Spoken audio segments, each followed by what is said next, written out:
In 1988, a waitress living in Central Florida had just started her shift at a local diner. She was standing in the middle of the restaurant, getting ready to take an order, when her heart just started racing like crazy. Now, she hadn't been running around or doing any heavy lifting, so it didn't make any sense at all. Startled by what was happening inside her own chest, she just turned around, walked straight into the staff bathroom, and sat down in a stall. She just wanted to wait for this strange sensation to pass. But as she sat there, her heart just continued to beat like a drum, faster and faster.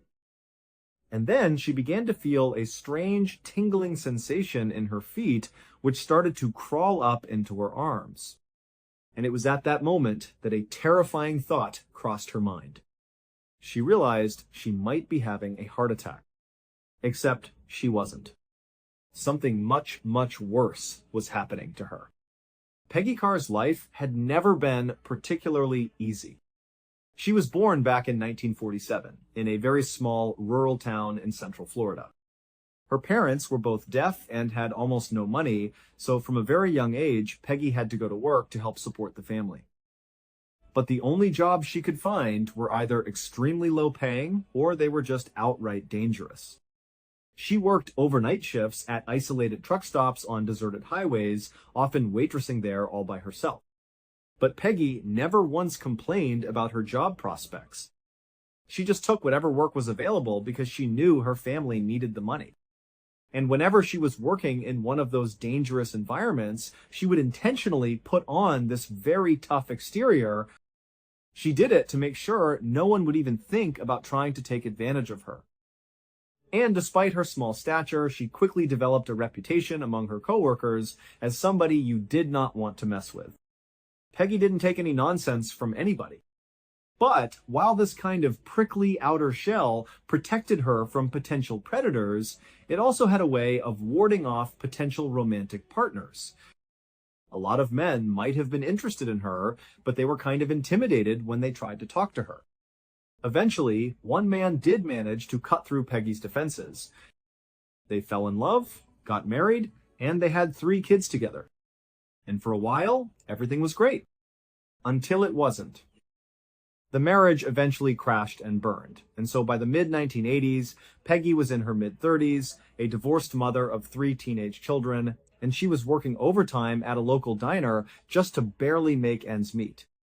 And while she still acted very tough and composed when she was at work or out in public, when she was behind closed doors at home with her kids, they saw the real Peggy. And that side of her was just kind of sad. Life had just been hard on her, and she had tried so hard to provide a safe and happy home for her kids, and she felt like she'd kind of let them down. But her kids, on the other hand, they weren't bitter towards their mother for the divorce. It just pained them to see her so upset all the time. And so her kids really hoped that one day their mom would meet somebody new, that she would fall in love all over again, and maybe that would finally put a smile back on her face. And in late 1987, that is exactly what happened. That year, Peggy met a man named Pi R. Carr.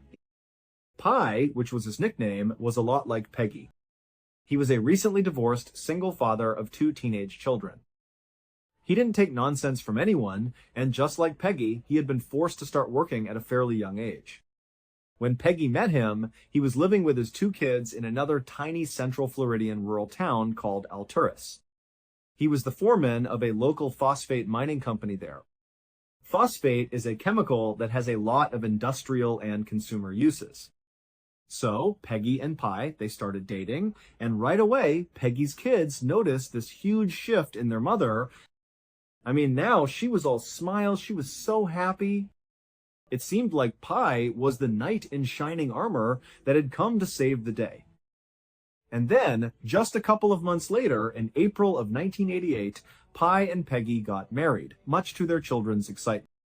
After the marriage was finalized, Peggy and her 3 kids moved in with Pi and his 2 kids in his home in Alturas, Florida. And for a while, this newly blended family worked out perfectly. Even though they were all living in a fairly small house and all 5 teenagers were kind of on top of each other, they all got along great. It was kind of fun and chaotic to have so many people in the house all the time. The house just felt like it was bursting with life. But within a few months of Peggy and her kids moving in, Peggy and Pi started to have serious marital issues. It was like all their early chemistry had just completely vanished. And in its place was nothing but resentment. They basically couldn't stand each other, and everything one of them did seemed to upset the other person. And then, adding fuel to the fire, were rumors that began spreading around this small town where everybody knows everybody else's business. The rumor was that Pi was apparently back together with an ex-girlfriend, and so he was having an affair. Pi denied these accusations, but Peggy totally believed them. And so their fights got worse and worse and worse. The more they fought, the more a wedge was driven down the center of this blended family. Peggy's kids automatically took their mother's side, and Pi's kids automatically took their dad's side. And so from the outside looking in, it seemed plainly obvious that Pi and Peggy's marriage was not going to last. But before their marriage could officially fall apart, something totally unexpected happened that would link these two families together forever.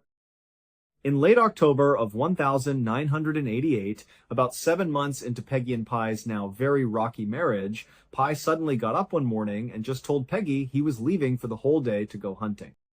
This wasn't a planned trip. He just wanted to get away. And at this point, neither of them wanted to spend any time with each other, so Peggy didn't care. She just said, "Go ahead, enjoy your trip, I'll see you later." And so Pi, he leaves the house, gets in his truck, and drives off. A little while later, Peggy and her daughter Sissy, they both get their things together and head out. They get in Peggy's car and they drive into town. Both Peggy and her daughter worked at the same diner as waitresses, and they both had a shift that morning. So they arrive at the diner, they both get out, they go inside, get their aprons on, and they begin their shift like normal. But not long into the shift, Peggy was about to walk up to one of her tables when she noticed her heart was racing. And she had not been running around the restaurant, she had not done any heavy lifting. There was absolutely no reason for her heart to suddenly be beating at a really fast clip. Initially, Peggy just tried to ignore it. She thought maybe it was just a fluke, that her heart would slow down and she would go back to normal. But when her racing heart persisted, she walked away from the table she was waiting on and snuck off into the staff bathroom. She went into one of the stalls, she shut the door, and she just sat on the toilet waiting for her heart to stop racing. But as she sat there, not only did her heart continue to thump like mad, but she started to notice her legs were tingling and so were her arms. Now, Peggy was a no-nonsense person. She was not prone to panicking or overreacting or anything like that. So as she's sitting there feeling these strange symptoms, it dawns on her that maybe, just maybe, she was having a heart attack. And so she decides, okay, I'm going to deal with this. She stands up, she opens the stall door, she goes to the sink, she washes her hands, she splashes some cold water on her face. She kind of calms herself down, and then she walks out of the bathroom. She goes right into the staff break room and she finds her daughter. She tells her, "I think I'm having a heart attack. But don't worry. I'm just going to go home. I'm going to lie down, and if this gets worse, I will go to the hospital. But for right now, I don't really know what it is, but I want to take it seriously. So I'm going to leave for the day." Her daughter, Sissy, is looking at her mom really concerned. But Sissy knows what her mom is like. Her mom is tough as nails. She is the type of person who would try to sleep off a heart attack. And so she says to her mom, "Okay, go home. I'll be sure to check on you as soon as I get back.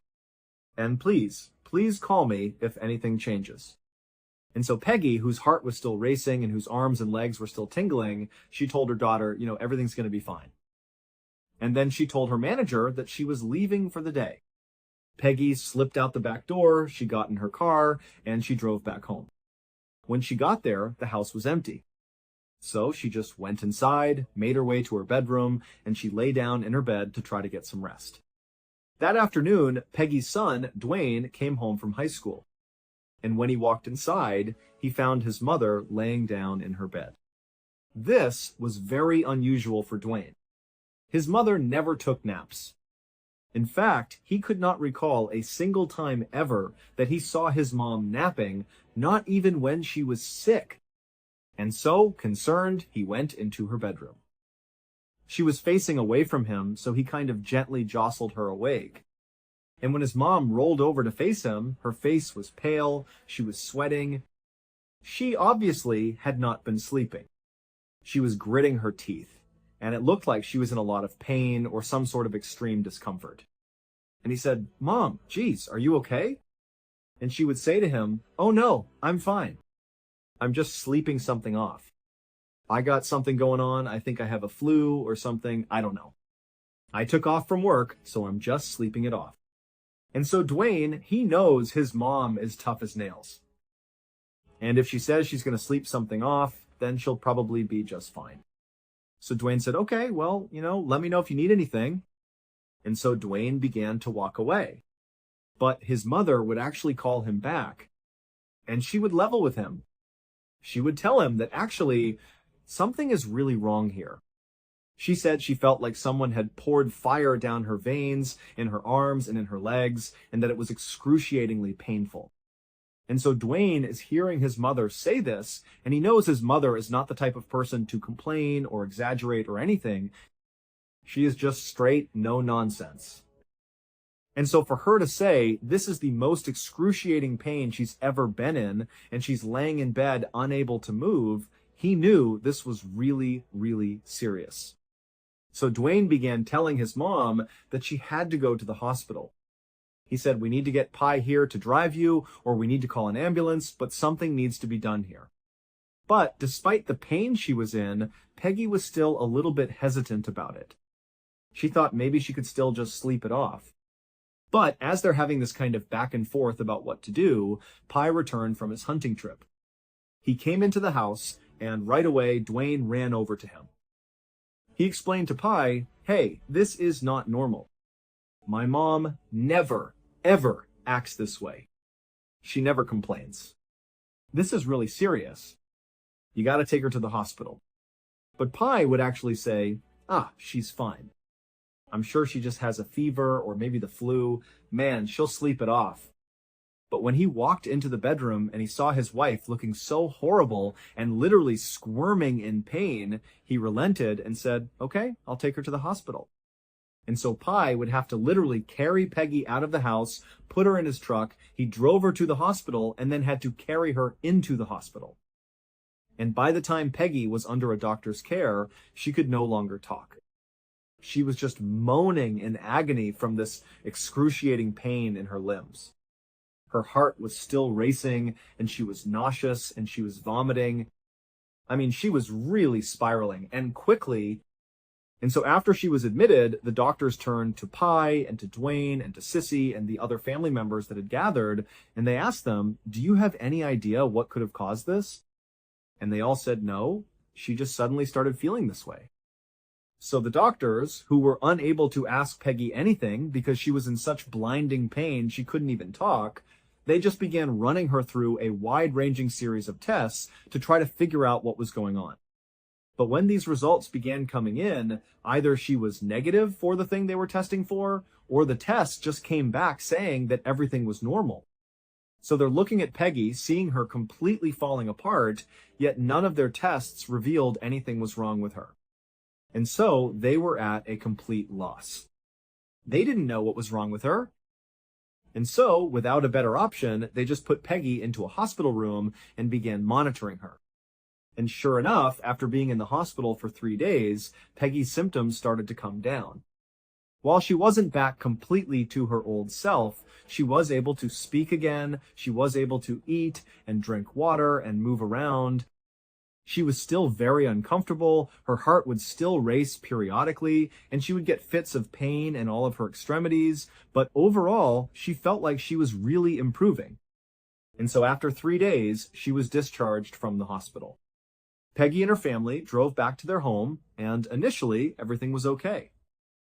It seemed like she was on the mend. But within 24 hours, Peggy's heart started to race again. And before long, her arms and legs felt like they were on fire all over again. Now, Peggy and her family, they knew that the doctors didn't know what this condition was, and so their immediate reaction was huge concern that Peggy was again suffering from this horrible thing. But going back to the hospital didn't really feel like the obvious first choice.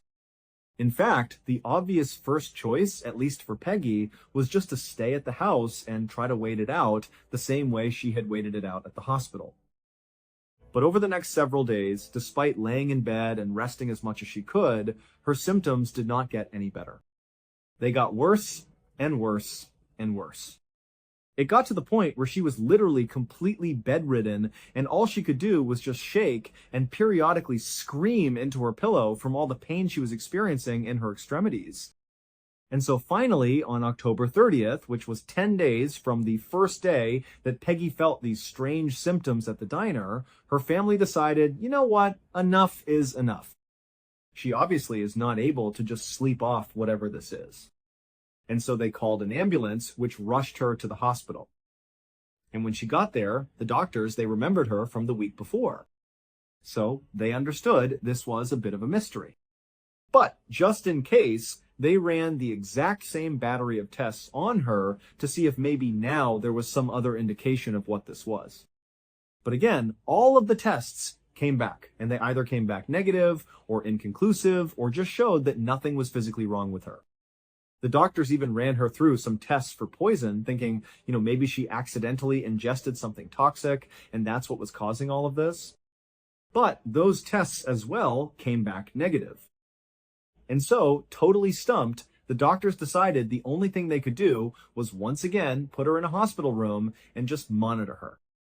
And so that night, Peggy was wheeled into a room, and all night, up and down that hospital wing, people listened to the sound of Peggy screaming at the top of her lungs from the pain she was experiencing. And then, the next morning, the whole situation got even worse. Not only for Peggy, who by now was dipping in and out of consciousness, but also for the rest of her family. Because that morning, Peggy's son Dwayne and Peggy's stepson, so Pi's son Travis, they were both admitted to the same hospital for exhibiting the same symptoms as Peggy. Their hearts were racing, they were nauseous, they were vomiting, and their arms and legs were starting to tingle. And so the doctors, with nothing else to do, just ran Dwayne and Travis through all the same tests they had put Peggy through. And they all came back negative, or they came back normal. However, shortly after Dwayne and Travis had been admitted to the hospital, a neurologist who was looking after Peggy, he noticed something about her condition. And suddenly, it was like his medical training from back in college kicked in. He remembered something very specific that lined up exactly with what he was seeing in Peggy. And he suddenly realized that he knew what was going on. So he told his colleagues, and they ran out, and they got this very specialized testing kit that doctors very rarely use. It's only for this one really specific and very rare condition. And they tested Dwayne and Travis and Peggy. And sure enough, the next day, the results came back. And all three tested positive for this condition that the neurologist had guessed. And even though there was a cure for this condition, for Peggy, it was too late. Her body had been so completely ravaged that even if they administered the cure, it would not work fast enough to save her life. And so that day, the doctors went to Peggy, who, despite being on all these painkillers, was still squirming and writhing in pain and screaming into her pillow. They would tell her that she was going to die. The only thing they could do was try to make her as comfortable as possible and then try to save her boys. Not long after being told this terrible news, Peggy would slip into a coma. And then, 4 months later, on the 3rd of March 1989, Peggy's family had to make the heart-wrenching decision to pull her off life support. And at that point, she passed away. As for her 2 boys, Dwayne would remain hospitalized for 2 months and would make a full recovery. As for Travis, he would remain hospitalized for 6 months, and while he would recover, he would never walk normally again. Even though the actual medical condition that killed Peggy and nearly killed Dwayne and Travis was completely known at this point, everybody knew what it was. What nobody could figure out was why this happened. Why in the world did this happen to these people? It made no sense at all. However, shortly after Peggy's death, that mystery would actually begin to unravel in the most bizarre and totally roundabout way. There is an international organization called Mensa. It's not an acronym. It's a Latin word that roughly translates to table or mind. And this organization is a highly exclusive society for the ultra-intelligent. You literally have to prove that your IQ, which is an intelligence test, ranks in the top 2% of everybody in the entire world. And even then, you may not be smart enough to get in. And in the same town that Peggy and Pi had lived in, Alturas, Florida, there was a chapter of Mensa. And the way some of these chapters worked is they would just get together every month and do some sort of intellectually stimulating activity. And in Alturas, what that meant was the chapter would get together at some private location once a month, and they would put on what they called a murder mystery weekend. The members of this chapter would head off to some private location, like an inn or a hotel or a cabin or something, and they would all role play a murder investigation. One or two of the Mensa members would come up with a very elaborate murder and a subsequent investigation, and they would assign different fake characters to each of the real Mensa members. So once they got there, they'd all find out what character they were and what they were responsible for. And then, once they got into character, which included dressing up in costumes, they would remain in character until the killer was revealed. So this activity was meant to be extremely intellectually challenging, but also it was extremely fun. The group loved these murder mystery weekends. And so with that in mind, just a couple of weeks after Peggy had passed away, so this is sometime in April of 1989, a new genius was accepted into the ranks of the Alturas Mensa chapter. Her name was Sherry Gwynn, and she was a middle-aged woman who had recently fled from Texas to Central Florida to get away from her abusive husband, who still lived in Texas. After she was accepted into the Mensa chapter, it became abundantly clear to the members that Sherry was eager to make friends. But not just any friends. She wanted to make friends with two very specific members of the Alturas Mensa chapter. And they were Diana Carr, who had no relationship to Pi Carr or his family, and Diana's husband, whose name was George Treppel. Diana was a very successful orthopedic surgeon who had her own practice in Alturas, Florida. And George was this computer programmer who had more advanced degrees than you could count. And critically, Diana and George just so happened to live right next door to Peggy and Pi's house. Even though Sherry came on really strong right away to try to become friends with Deanna and George, neither of them were fazed. The couple just figured, here's a woman who's living by herself, she's moved to a brand new area, she's run away from an abusive husband. It's no wonder she wants friends. She probably just needs some support. And so Diana and George were happy to just become her friend. The same month that Sherry was accepted into the Alturas Mensa chapter, George and Diana happened to be chosen as the people responsible for coming up with the complicated scenario that the group would act out during their murder mystery weekend that month. So George and Diana very diligently sat down and went over how to make the case as complicated as they could. And George took on the responsibility of really focusing on exactly how the victim in their fake scenario would be killed, because he was really trying to make it as difficult as he possibly could. He was trying to find the perfect murder that would be nearly impossible to solve. And so he came up with this very elaborate murder scene, and then between him and what his wife was creating, they put together this really intense and very complicated scenario that they were both very happy about. And so, a couple of days later, it was time to head out for the murder mystery weekend that George and Diana had worked so hard on. And so they went and printed off a whole bunch of those cards that would have all the information about who each of the Mensa members were going to be in this role-playing game. And there was some initial information about the murder that was committed, the so-called perfect crime that George had come up with.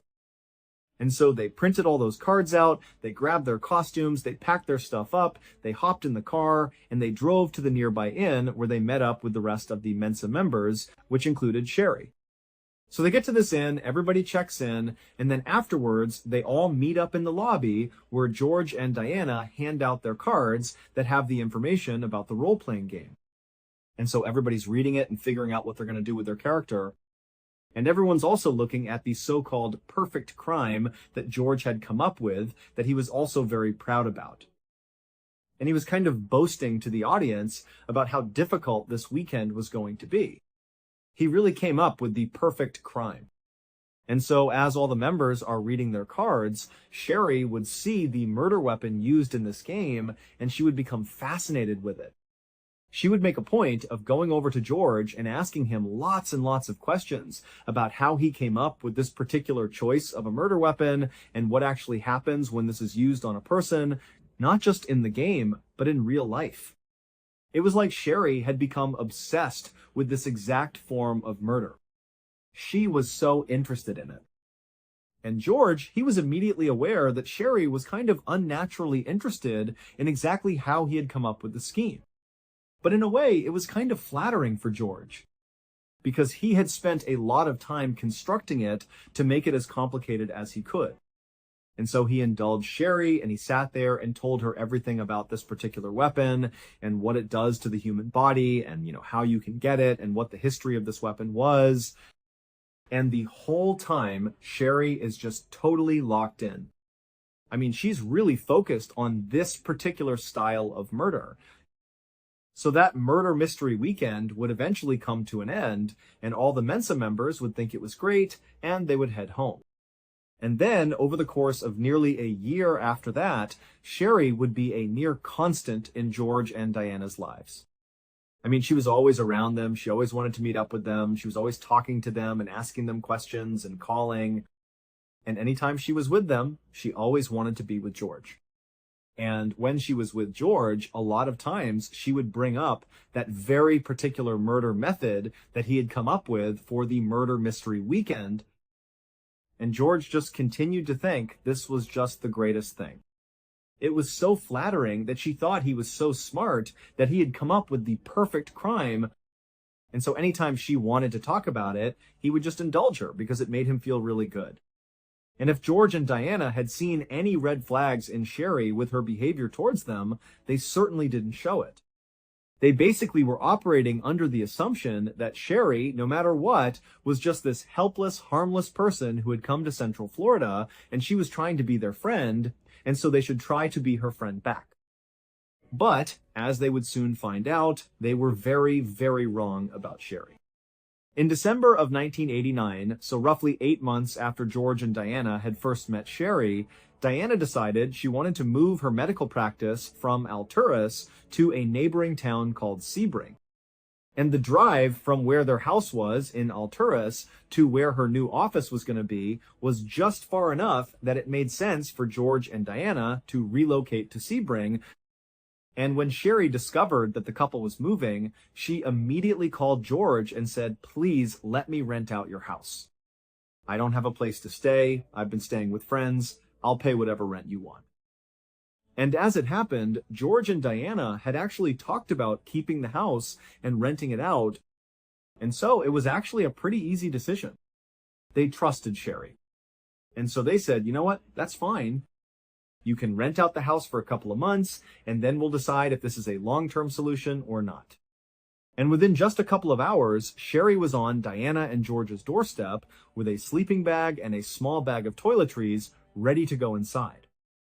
And so George and Diana, they grabbed the last couple of things they needed, and then as they walked out the front door, they gave their house key to Sherry and told her, "Hey, if you need anything, just give us a call."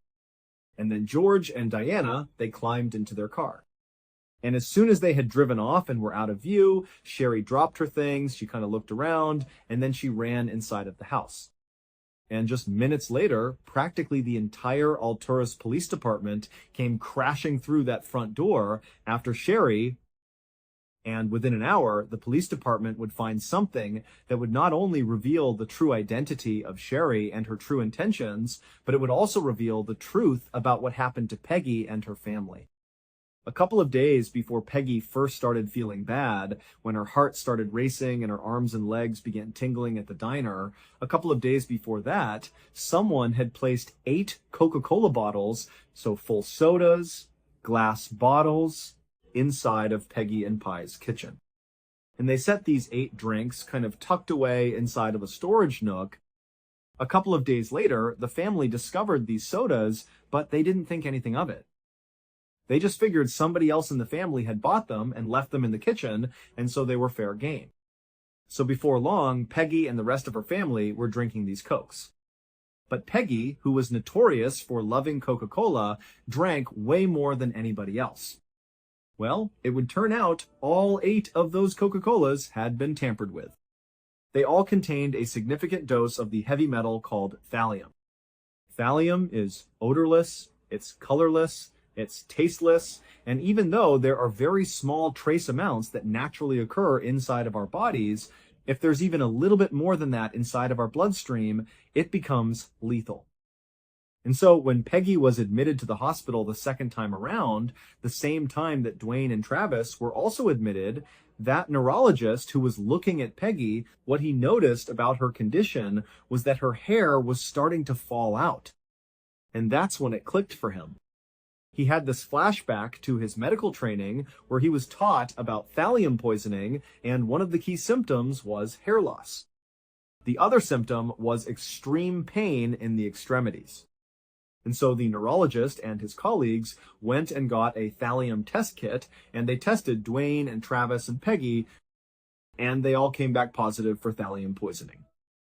But the level of thallium inside of them was astronomical. The boys were lucky to have survived. They had 20,000 times the amount that naturally occurs inside of the human body. As for Peggy, she had an astounding 50,000 times the amount that naturally occurs, way more than was lethal. And so that was why the doctors told her, there's nothing we can do, your body is basically already dead, you're just technically still alive right now. And so the rest of the family, besides Dwayne and Travis, would also test for thallium, and they would all, with the exception of one child, have elevated levels of thallium. However, compared to Dwayne, Travis, and Peggy, of course, their conditions were negligible and they would all make full recoveries. And so the doctors realized fairly early on that this family had been poisoned. And so they contacted the police, who launched an investigation. And right away, their primary suspect was Pi. He and Peggy had been fighting extensively before she fell ill. He also had that kind of abrupt hunting trip that lined up with the day Peggy started feeling sick. And so they're thinking, okay, well, did that have something to do with how he planted the thallium? And then also, there was the fact that Pi worked at the phosphate mining company and so had access to fairly rare chemicals. However, upon closer inspection, Pi did not have access to thallium specifically. Thallium is incredibly rare and very expensive.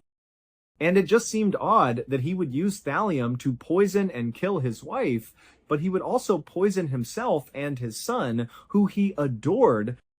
It just didn't really add up. And so Pi would get ruled out as a suspect fairly quickly. But during one of his last interrogations, he would give the police something he didn't think was very valuable, but it wound up being very significant. He would say that 3 months before Peggy got sick, their family received a death threat. He opened the mail one day, and there was this typed out note that said their family needed to leave Florida in the next 2 weeks or they were all going to die. But Pi thought it was some stupid teenage prank, and so he didn't think anything of it. And then when 2 weeks went by and they weren't dead, he just kind of forgot about it. And so after the police had ruled Pi out as a suspect, they didn't know where to turn. They had no other suspects. And so they just began focusing on who might have written this note. And that's where Sherry comes in. Sherry Gwynn was not a Texas transplant who had come to Central Florida to run away from her abusive husband. Sherry Gwynn wasn't even her real name. Her real name was Susan Gorick, and she had lived in Central Florida for most of her life. Susan was very smart, but she certainly was not Mensa-level genius smart. And so almost certainly her paperwork that got her into the Alturas Mensa chapter was forged. Susan also had absolutely no interest in becoming real friends with Diana and George. The only reason she was pretending to be their friend and wanting to be around them all the time is because she was studying them. Because Susan was actually an undercover police officer. She had been sent undercover after the police discovered Diana and George were responsible for that death threat letter that was sent to Peggy and Pi. It would turn out Diana and George hated Peggy, Pi, and their kids. They hated them. They thought they were obnoxious, they were too noisy, they were annoying. And so Diana, who for context was the type of person who would stop people mid-sentence and correct them if they ever referred to her as anything other than doctor. She had gotten into at least one or two serious yelling fights with Peggy and with Pi and their kids when she had gone over to tell them to turn their music down and be quiet and do this and do that. And Peggy and Pi, they're not putting up with that. They just told her to get out of here. As for George, he didn't get into any public altercations with Peggy and Pi and their family. George was a very meek and submissive guy. He was very meager, and he was mostly a recluse. But he spent virtually all day peering out the window at Peggy and Pi and their family, studying what they were doing and obsessing over how noisy and obnoxious they were. And as he's seeing his wife getting more and more frustrated with their neighbors, George finally decides he's going to take drastic action. And so that's when George types out that death threat and he sends it across the way. But after Pi reads it, nothing happens. They don't leave Florida within 2 weeks. And so George went to phase 2 of his plan. George had actually spent time in a federal prison in the 1970s for cooking meth. And one of the byproducts of making meth is thallium. So George used his old meth cooking skills and he whipped up some thallium and he put lethal doses of thallium in 8 different Coca-Cola bottles. And then after mixing them all up so you couldn't tell there was any chemical inside of them, he used his bottle capping machine to put tops back on top of each of them. George made his own beer, and so that's why he had a capping machine at his house. And so, with his 8 deadly drinks, all prepared, looking like brand new Coca-Colas, George waited until Peggy and Pi and her family were out of their house, and then he snuck over and he walked into their kitchen and he placed these Coca-Colas right down on a kitchen counter and he slid them into a storage nook, and then he left the house. And that was it. And over the next several weeks, he watched with absolute pleasure as the family got sick and then Peggy died. While George never actually admitted that he had poisoned his neighbors, he did do some things that really tipped off Susan that he had to be the guy. Like, for example, that Mensa mystery murder weekend. The murder method that George had come up with was poisoning. And remember, at that point, Susan has been sent undercover to find out if George and Diana are responsible for poisoning their neighbors. And now George is sitting up there talking about the perfect crime he's come up with, and it's poisoning. And so that was why she had followed up with him really specifically on, wow, what else do you know about poisoning, and how did you learn about poisoning, and what kind of poisons do you know about? And over the following months, even though Susan never got George to actually admit to her when she was undercover recording him that he was the poisoner, she did completely earn his trust. And she did this by always making sure she was very submissive around him and always made sure to stroke his ego and remind him how smart he was.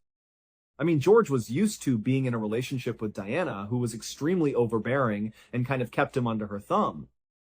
And so Susan kind of allowed George to feel like he was in control for once, and he loved it.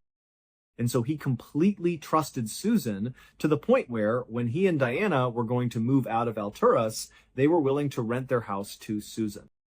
And this is important because the house had not actually been emptied. A lot of their things were still in the house, including George's things. And so he just assumed Susan would never go through his things. But as soon as Susan was in that house and she watched George and Diana drive off, she immediately called in backup. The police swarmed the house, they searched it top to bottom, and in the garage, they found George's chemistry equipment. And nestled underneath it was a bottle that contained thallium. George would be found guilty of first-degree murder, as well as attempted murder on the rest of Peggy's family, and he would be sentenced to death. As of this episode, he is still alive, and he is still on death row. As for his wife Diana, who many people believe must have had something to do with the poisoning, or must have at least known it was happening, was never actually charged with anything. And so she would eventually divorce George and move on with her life and remarry. Some cases end with answers. Others end with more questions than anyone can ever fully explain. If you enjoyed this episode, drop your thoughts in the comments below. And don't forget, you can find more true crime stories like this in the playlist waiting for you right now. See you in the next story. It was a beautiful summer day in 1906, the kind of day when everything felt peaceful, almost perfect. Dr. William C.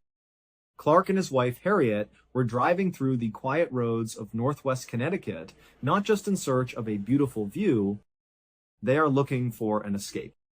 The Clark family lives full-time in New York City.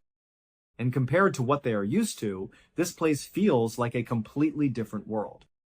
At home, Doctor. Clark is a successful oncologist, a cancer expert, and a professor at Columbia Medical School. Their lives are busy, noisy, and always in motion. What they want now is something different. A quiet place, an untouched place. Somewhere they can escape the noise of the city. So, when they arrive in Litchfield County, it feels exactly like that. At least at first. Because not every place that looks peaceful is truly so. But what they are about to find hidden in those mountains will lead them to a place they could never have imagined. And so, as this couple from New York drove along these quiet back roads, their car eventually came to this beautiful old covered bridge made of wood.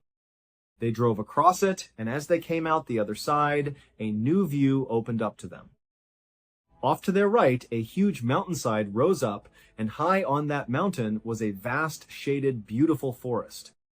They could just make out a small road that seemed to branch off from the main one and disappear right into those woods. The couple had absolutely no idea what was up there, but it was just so stunningly beautiful. They felt an immediate pull towards it, the sense that they just had to see what was inside that forest. They decided right then and there to go check it out to see if maybe, just maybe, this was the spot for their second home. So, Doctor. Clark turned the car and started heading up this little access road. Very quickly, as they began to climb the hillside, the road got really bumpy and overgrown with weeds and grass. It was pretty obvious that not many people, and certainly not many cars, ever drove up this way. Before they had even reached the tree line, the road became so rough that Dr. Clark had to pull the car over to the side and park it. He and Harriet got out. From there, they decided they would just continue on foot, walking the rest of the way up towards the forest. The moment the couple actually stepped into the forest, it was like entering another world. The bright sunlight immediately faded away. The canopy of leaves and branches above their heads was so thick that it blocked out most of the light. The air became cool and wonderfully refreshing. After they had been walking for only a couple of minutes, the forest, which at first had seemed so still and quiet, suddenly came alive with sound. They could hear birds chirping from every direction. They heard the rustling of small animals running through the underbrush. They could hear insects buzzing all around them. And then, up ahead, they saw a field just off the side of the road. It was filled with these wild apple trees, their branches growing in every which direction. As the Clarks got a little closer, they saw a deer standing right in the middle of all those apple trees. It was calmly eating apples right off the branches, completely undisturbed by their presence. Just past this field of apple trees, the couple began to pass these huge, beautiful patches of wild roses and lilacs. There were also these bright yellow flowers called bitter tansy that lined both sides of the road. Before long, their path had them stepping over these little babbling brooks, the water so clear you could see the stones at the bottom. Off in the distance, they could hear the sound of more running water, like a fresh spring coming down from higher up on the mountain. As they walked deeper, the sun did begin to poke through the thick canopy in little patches. And when it did, it looked almost like the forest itself was sparkling. It was a strange and beautiful effect. It turns out this entire forest was sitting on a hillside, and the rock that made up the hill was full of a mineral called mica. And when sunlight hits mica, it shimmers and sparkles almost like it's covered in glitter. And of course, there were the owls. As Dr. Clark and his wife walked farther and farther into this incredible forest, they heard more and more owls hooting off in the distance. To the Clarks, this sound didn't feel spooky at all. It made the forest feel enchanted, almost magical. It was as if the owls were personally welcoming them to this special place. By the time the couple had turned around and started heading back down the path towards their car, their minds were already made up. They were going to build their second home right here in this forest. So, after they returned to their home in New York, they immediately put in the paperwork to purchase 1,000 acres of land inside that Connecticut forest. The forest, they learned, had a name. It was called Dark Entry. It got its name because, from the outside, the forest always looked dark. It was constantly cast in the shadows of the mountains nearby, and the canopy of trees inside was exceptionally thick. Now, at one time, there had actually been a small town located deep inside of Dark Entry Forest. But all the people who had ever lived in that town were now long gone. The only things left were a few crumbling stone walls from old property lines and a couple of home foundations, all overgrown and scattered about the forest floor. The Clarks had actually seen some of these ruins as they walked along the path, but they weren't concerned by them. In fact, they felt like the old ruins actually added a certain charm to the forest, a sense of history. After the land purchase was finalized, Dr. Clark started looking for local builders in Connecticut who could help him construct this second home. But he ran into a strange problem. No matter how much money he offered these local builders, every single one of them said no. None of them ever gave him a straight answer about why they were turning him down. They would just get a strange look on their face and refuse the job. Dr. Clark just sort of assumed it was because the project wasn't that big, it was just one house after all, and the location inside the forest was pretty isolated and hard to get to. He figured that these builders probably just thought it wasn't worth all the effort for such a small job. But Dr. Clark was not a man who was easily discouraged. He decided that if nobody else would build the house, he would just build it himself. He was a very handy and competent person. He had grown up on a farm in New Jersey, so he knew how to work with his hands and he knew how to build things. And so, for the next several months, Dr. Clark made the trip from New York City to Dark Entry Forest every single weekend. And piece by piece, he built their home. First, he cut down a huge swath of hemlock trees on a flat patch of land he had picked out. Then, with all the lumber he had just created, he built a rustic but sturdy two-story cabin right there on that flat piece of land. Nearby, on a small hilltop, there was a freshwater spring bubbling up from the ground.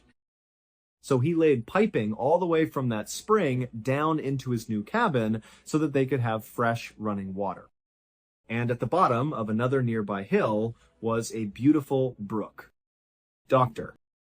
Clark loved to just stand and watch this brook because it was full of trout that would dart all around in the clear water. And so, Dr. Clark built a swimming pool with these beautiful mossy embankments right up against the brook. That way, he could sit there and watch the fish for as long as he wanted. By Thanksgiving of that year, the cabin was finally done. Dr. Clark and his wife Harriet traveled out there to stay in the cabin and celebrate the holiday. As they were sitting in their new swimming pool, watching the trout swim by and listening to the owls hooting off in the distance, they both agreed that this second home was like their own little piece of heaven on earth. Every summer from then on, and for every major holiday they could get away for, the Clarks would travel to their home in Dark Entry Forest. They would swim, and they would hike, and they would just relax. They would watch the leaves on the mountainside turn from green to brilliant yellows and oranges and reds in the fall. It was absolutely perfect. That is, until the year 1918.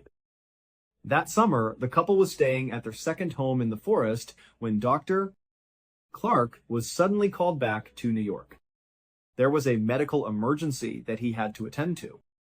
Harriet was very upset at the idea of being left all alone in this cabin deep in the middle of the forest by herself for who knows how many days.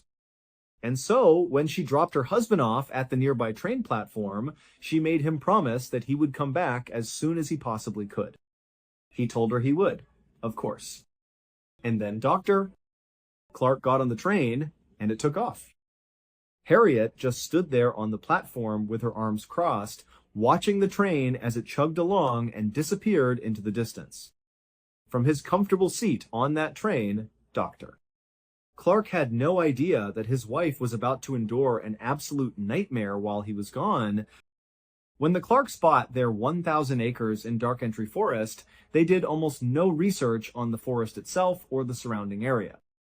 If they had, it's very likely they would not have purchased that land. You see, the town that used to be inside of Dark Entry Forest, the one that was now just a collection of ruins that the Clarks had seen on their first walk, that town was abandoned for a very specific reason. It was cursed. At least, that's what all the locals said. And that was the real reason why no builders in the area were willing to go with Dr. Clark into the forest to build his house. They were all too scared to go anywhere near the ruins of this cursed town. This town was known as Dudleytown. It was first settled sometime in the 1740s. At first, it was just a couple of people and a few small buildings. But pretty quickly, 30 families had moved in, and for a while, it was a thriving little community. But as the 1700s started to come to a close, terrible things began to happen to the residents of this town. First, there was the Carter family. They moved to Dudleytown in 1759. Shortly after they arrived, 6 members of their family all died suddenly from cholera. The remaining members of the Carter family were so overcome with grief from their losses that they packed up and left Dudleytown. They went to New York, where they resettled. But almost immediately after getting set up in their new home, Native Americans raided their property and massacred them. The only 3 people that survived this massacre were 3 of the children, and they were all kidnapped and taken away. Then, in 1792, a Dudleytown resident named Hollister died suddenly. We don't know for sure if he fell off a roof or if he was murdered. No one really knows for certain. But what everyone could agree on was that his untimely death happened in the home of another resident, a man named Tanner. And following Hollister's death, Tanner suddenly began talking obsessively about these strange creatures he was seeing out in the woods at night. He said they were kind of roaming around the edges of Dark Entry Forest. He talked about it all the time to anyone who would listen, but nobody really paid him any mind. And eventually, Tanner went completely insane. His daughter had to care for him for the rest of his life. While Tanner was slowly losing his mind, his next-door neighbor, a man named Abel, also began reporting that he was seeing weird creatures roaming around the tree line, all around the town. And as Abel continued to report seeing these strange creatures lurking in the shadows, he too slowly went mad and had to be cared for until his death. In the early 1800s, a famous Revolutionary War hero named General Herman Swift, who lived in Dudleytown, lost his mind shortly after his wife was tragically struck by lightning and killed. Then, in 1813, some kind of unknown epidemic rolled through Dudleytown and killed many of its residents. After that, it seemed like more and more residents of Dudleytown either died suddenly or died under mysterious circumstances. And at the same time, more and more residents began coming forward with their own stories about having seen these strange, shadowy creatures moving around the edge of the tree line at night. By about the year 1900, all of the Dudleytown residents had either died or they had simply just left, abandoning their homes for good. All except for one family, the Brophies. But then, in quick succession, the Brophy family's sheep all died. Then, the mother died of tuberculosis. Then, the two sons were accused of theft in a nearby town, and then they just disappeared. This left only one person, John Brophy, the father. But soon after, the Brophy family home burned to the ground. And John, who was completely overcome with grief, just wandered off into the forest and was never heard from again. At that point, Dudleytown officially became a ghost town. Absolutely no one lived there. And it was at that point, in 1906, when Dr. Clark and Harriet had their beautiful summer's day walk through the forest and discovered the place where they wanted to build their second home. So, fast forward back to 1918, Dr. Clark is on his trip to New York for the medical emergency. It turns out to be a very quick trip. He was back on a train heading for Connecticut within 36 hours. He pulls into the station right near Dark Entry Forest, and he's fully expecting to see Harriet waiting there on the platform for him. But when the train rolled to a stop at the station, she wasn't there. Now, Dr. Clark was not a superstitious person at all. But for some reason, when he didn't see his wife there, he just felt like something was seriously wrong. There was no good reason she wouldn't have come to meet him. She had been so worried about being all alone in that cabin, and she knew exactly when he was going to be arriving. And so, feeling a little bit of panic start to set in, Dr. Clark left the train station, and on foot, he made his way over to Dark Entry Forest. When he got there and began walking up that overgrown road that led to his house, immediately, as soon as he was under the shade of the trees, he began to hear them. The owls. They were hooting very loudly off in the distance. Normally, the sound of these owls hooting made him feel welcome, it made him feel at home. But this time, he felt scared. He felt like something was wrong up ahead at the cabin. And so, he began to jog through the forest.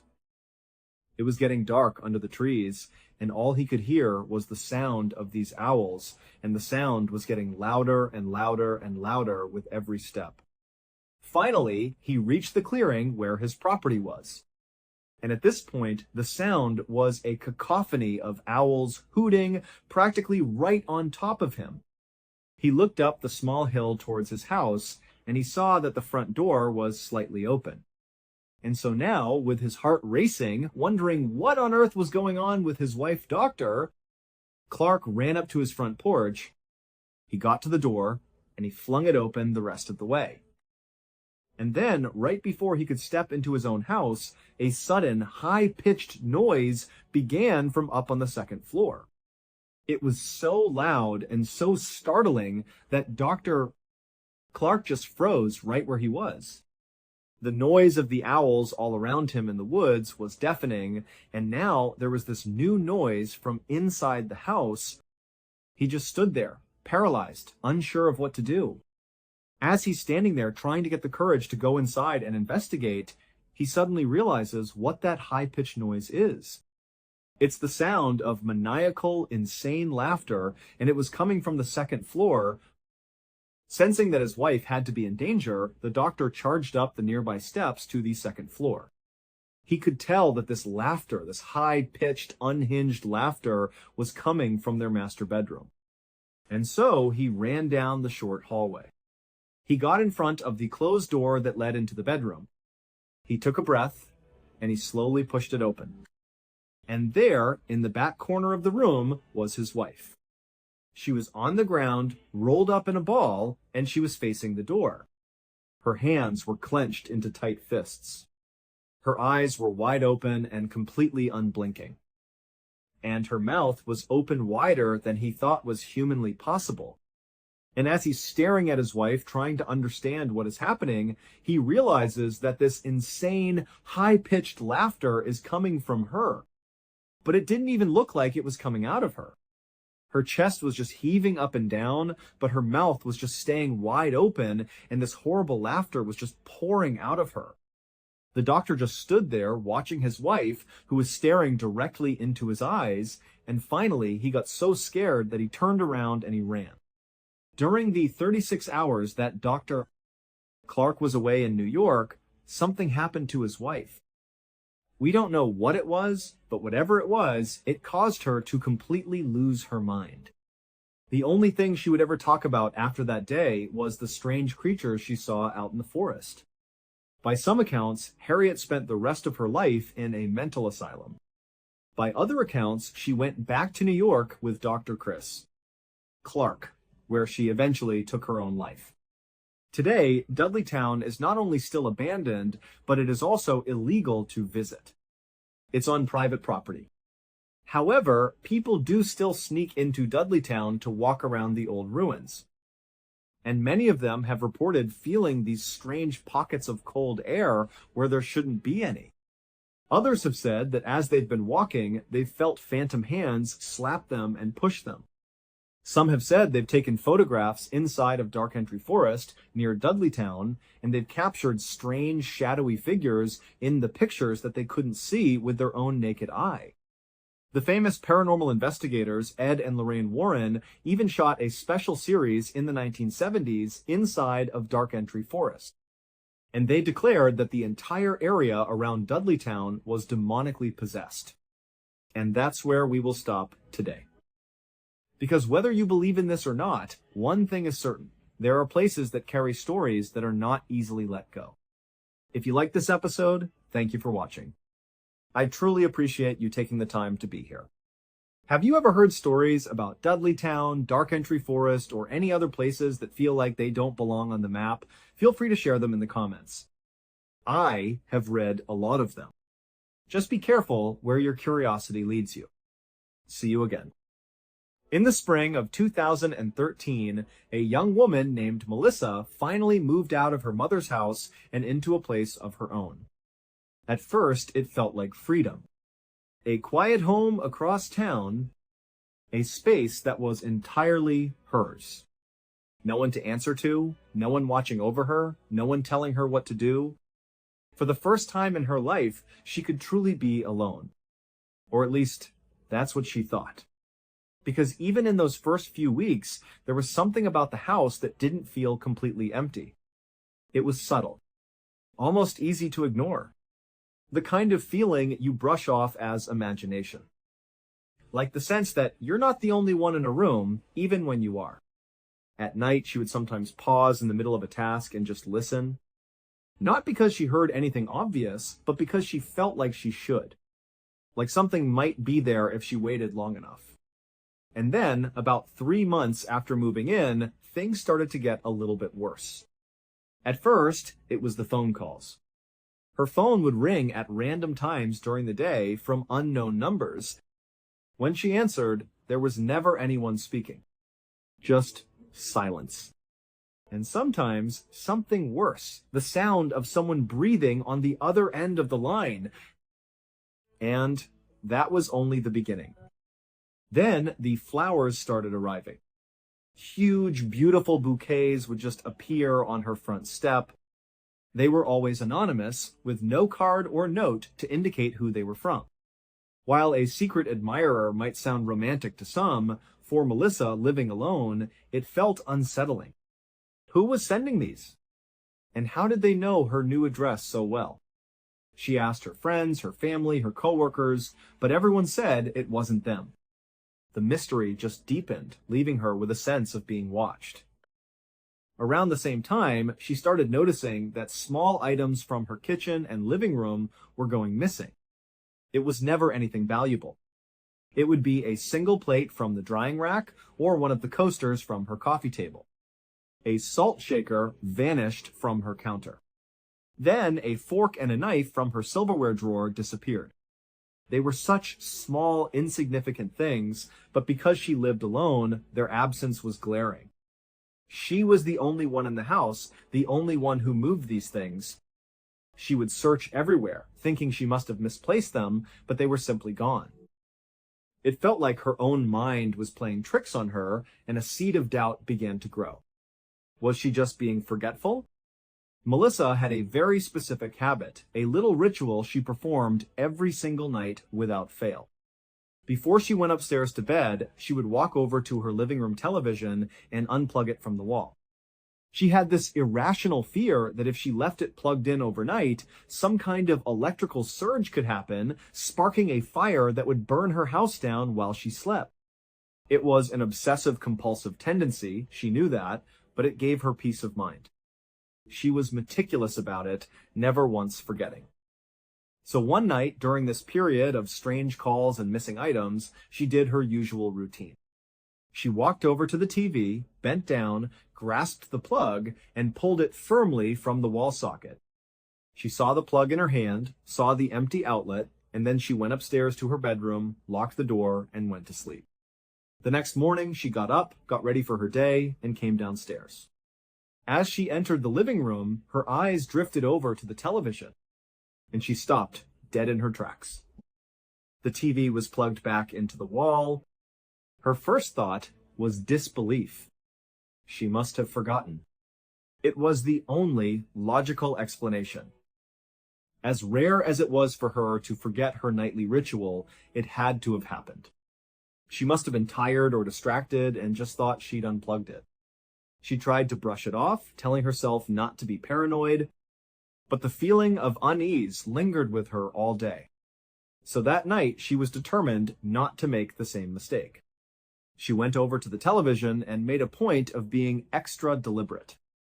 She unplugged it, and then she stood there, staring directly at the plug in her hand and the empty socket in the wall. She even put the plug down on the floor and looked again at the outlet, confirming to herself with absolute certainty that it was not plugged in.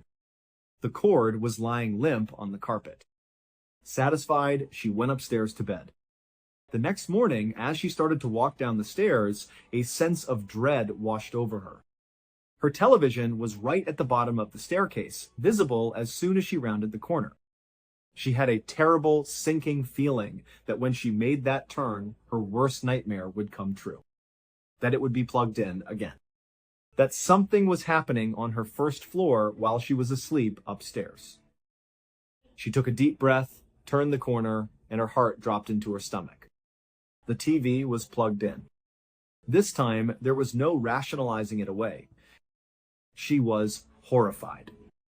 She knew, without a shadow of a doubt, that she had unplugged it. This wasn't a malicious act, not yet anyway. No one had broken anything or hurt her. But the implication was terrifying. Someone was getting into her house at night while she was there, and for some bizarre reason, their only action was to plug in her television. She flew into a panic, running through the first floor of her house, checking every single window, every single door. Everything was locked, just as she had left it. There was no sign of a break-in. She checked every closet, under every piece of furniture, her mind racing. When she was finally satisfied that no one else was in the house with her, she sat down, trying to think what to do. What could she even say if she called the police? "Hello, officer. Someone keeps breaking into my house just to plug in my TV." They would think she was crazy. It was at this point that Melissa developed a very real, very deep fear of her own home, specifically the first floor. She started going to bed earlier and earlier, sometimes as soon as she got home from work, just so she wouldn't have to be downstairs after dark.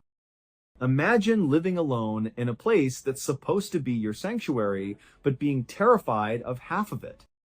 Every night she would lie in her bed, her door locked, and strain her ears, listening. Every creak of the house, every rustle of leaves outside, became the sound of an intruder downstairs. Melissa was living an absolutely wretched existence, trapped in a cycle of fear in her own home. With that as the context, one night Melissa goes to bed super early, as she usually did now. It was probably only 3 or 4 in the afternoon, the sun was still high in the sky, but she was already upstairs in her bedroom, door locked, trying to feel safe. Eventually, the sun did set, and the house was plunged into darkness, but she still hadn't been able to fall asleep. Her anxiety was too high. So she sat up in bed and decided to watch some TV to distract herself. She turned on her television, and right away, something strange happened. The channels on the screen started changing on their own. They were just cycling through, one after another, without her touching anything. Her first thought was that she must be sitting on the remote. But then she looked down and saw the remote was in her hand.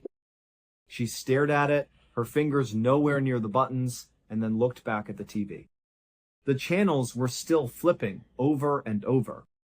Now, Melissa had what's called a skybox, which is a system that connects the television sets in a house. It meant that her downstairs TV was linked to her upstairs TV. If someone was changing the channel on one, it would change the channel on the other in real time. As she sat there, watching the channel cycle, not touching her remote, the horrifying realization dawned on her. Someone was downstairs right now, using the other remote, flipping through the channels.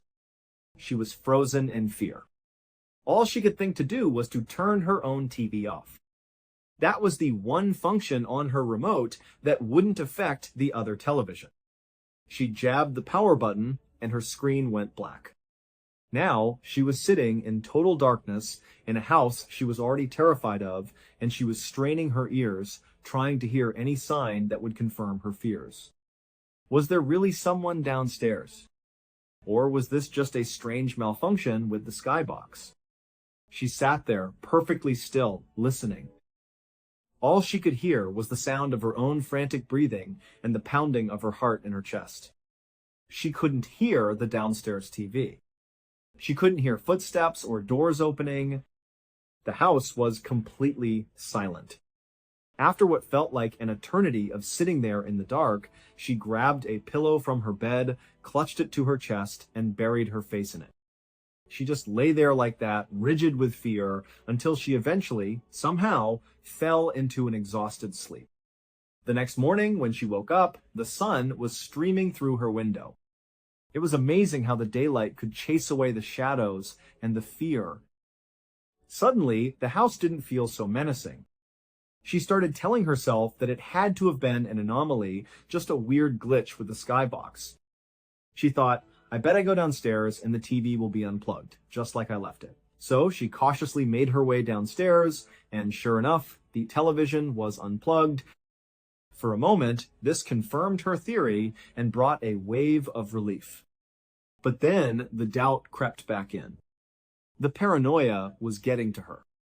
She was losing her mind, jumping at shadows. She knew she had to tell someone what was going on. As it happened, that very day, she was going to a family birthday party. It was a perfect opportunity. When she got there, she found her older brother and pulled him aside. She took a deep breath and told him everything.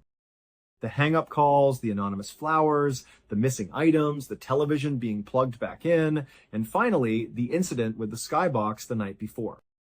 At first, he looked at her with skepticism, like she was telling him a ghost story.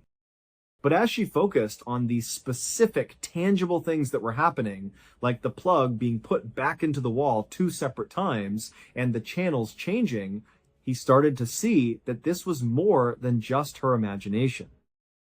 The look on his face shifted from doubt to genuine concern. For her brother, all these little weird things started to add up to something that felt genuinely sinister. He offered to come and stay with her for a few days to see for himself if anything happened. Just as they were making the plan, their younger brother walked by and overheard the conversation. Without hesitation, he said, "Oh, I'll stay there too." For 4 days, Melissa's 2 brothers camped out on the first floor of her house. They stayed up late, they watched the doors and windows, and they didn't see or hear a single thing out of the ordinary. The house was completely normal. For Melissa, this was a double-edged sword. On one hand, she felt reassured and safe having them there. But on the other hand, a new, more terrifying thought began to form in her mind. Did this mean that whoever was doing this was watching her house so closely that they knew she had protection now? Did it mean they were just waiting for her brothers to leave? Was she being watched that carefully? When the fourth day came and her brothers were getting ready to pack up and go home, she was practically begging them to stay. The idea of being alone in that house again was unbearable. They did their best to reassure her, telling her she had nothing to worry about, that it was probably all just a series of strange coincidences.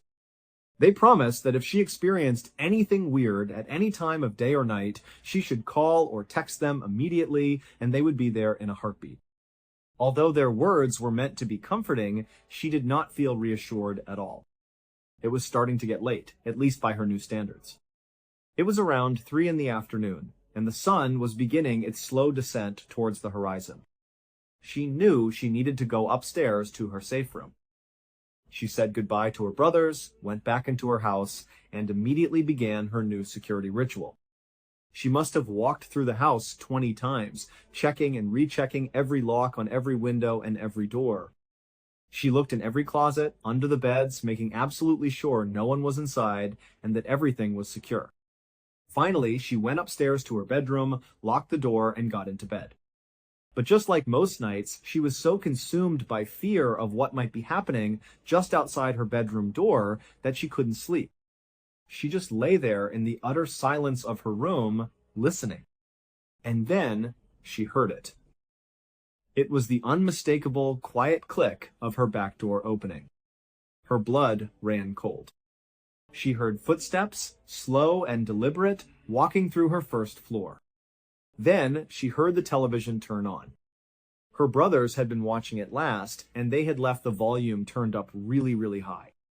The sound blared through the entire house, a sudden, shocking burst of noise in the silence. And just as quickly as it turned on, it was turned back off. Whoever was down there knew they had made a mistake, that the loud noise would have woken anyone up. Melissa didn't know what to do. Before, whatever had been happening in her house was subtle, almost deniable. It was things she had to think about to confirm they were really happening. But this was different. This person was now just strolling into her house in the middle of the night and turning on the TV. There was no denying it anymore. Her mind raced. Oh my God, what do I do? She grabbed her phone from the nightstand, her hands shaking so badly she could barely dial. She called her older brother. He picked up right away, his voice sleepy. She whispered frantically into the phone, "Someone is in the house." Right now. Her brother was instantly awake. He said, "I will be there in 10 minutes. Do not leave your bedroom. Don't do anything. Stay on the phone with me." Melissa was trembling with fear. As slowly and quietly as she possibly could, she got out of bed and crept over to her bedroom window. She wanted to be as far away from the locked door as possible. She peered out the window, her eyes scanning the dark street, waiting desperately to see her brother's car. All the while, she was listening for any sign that the person downstairs had started to walk up the stairs towards her room. Finally, she saw them. Out of the corner of her eye, her brother's car pulled up across the street. He and her younger brother both hopped out. They ran across the street towards her house, vaulted over the side fence, and disappeared down the narrow alley that ran between her house and her neighbor's, heading towards the back. She was still on the phone with him, whispering, "Do you see him? Do you see him? Do you see anything?" He replied, "Hold on." He was at the back of the house now, where he knew there was a window that gave a clear view of most of the first floor. She waited, her heart pounding, expecting him to give her a report. There was a pause, a moment of silence on the phone. Then she whispered, "What do you see?" His voice came back, low and serious. "Okay, yep.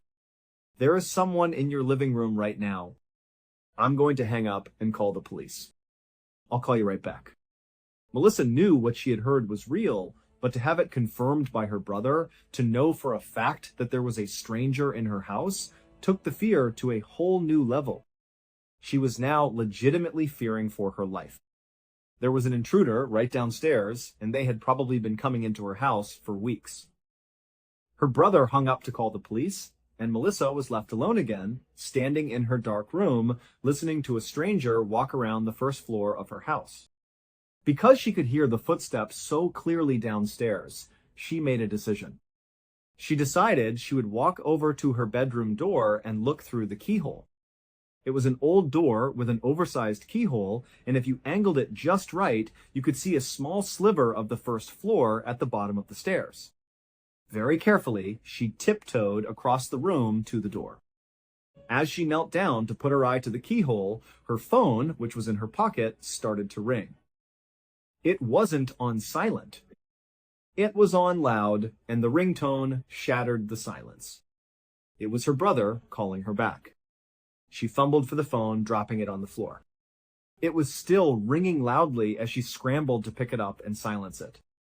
Then, on pure reflex, she put her eye back to the keyhole. And standing at the bottom of the stairs, looking right up at her door, was a man. He was wearing a hat pulled down low over his eyes, and he had clearly heard the phone ring. As she watched in horror, he began to walk up the stairs. She fell backwards, screaming at the top of her lungs, yelling for her brothers to get inside. In the next instant, she heard the front door crash open, and her brothers came charging in. She heard an epic struggle on the stairs, a clash of bodies and shouts.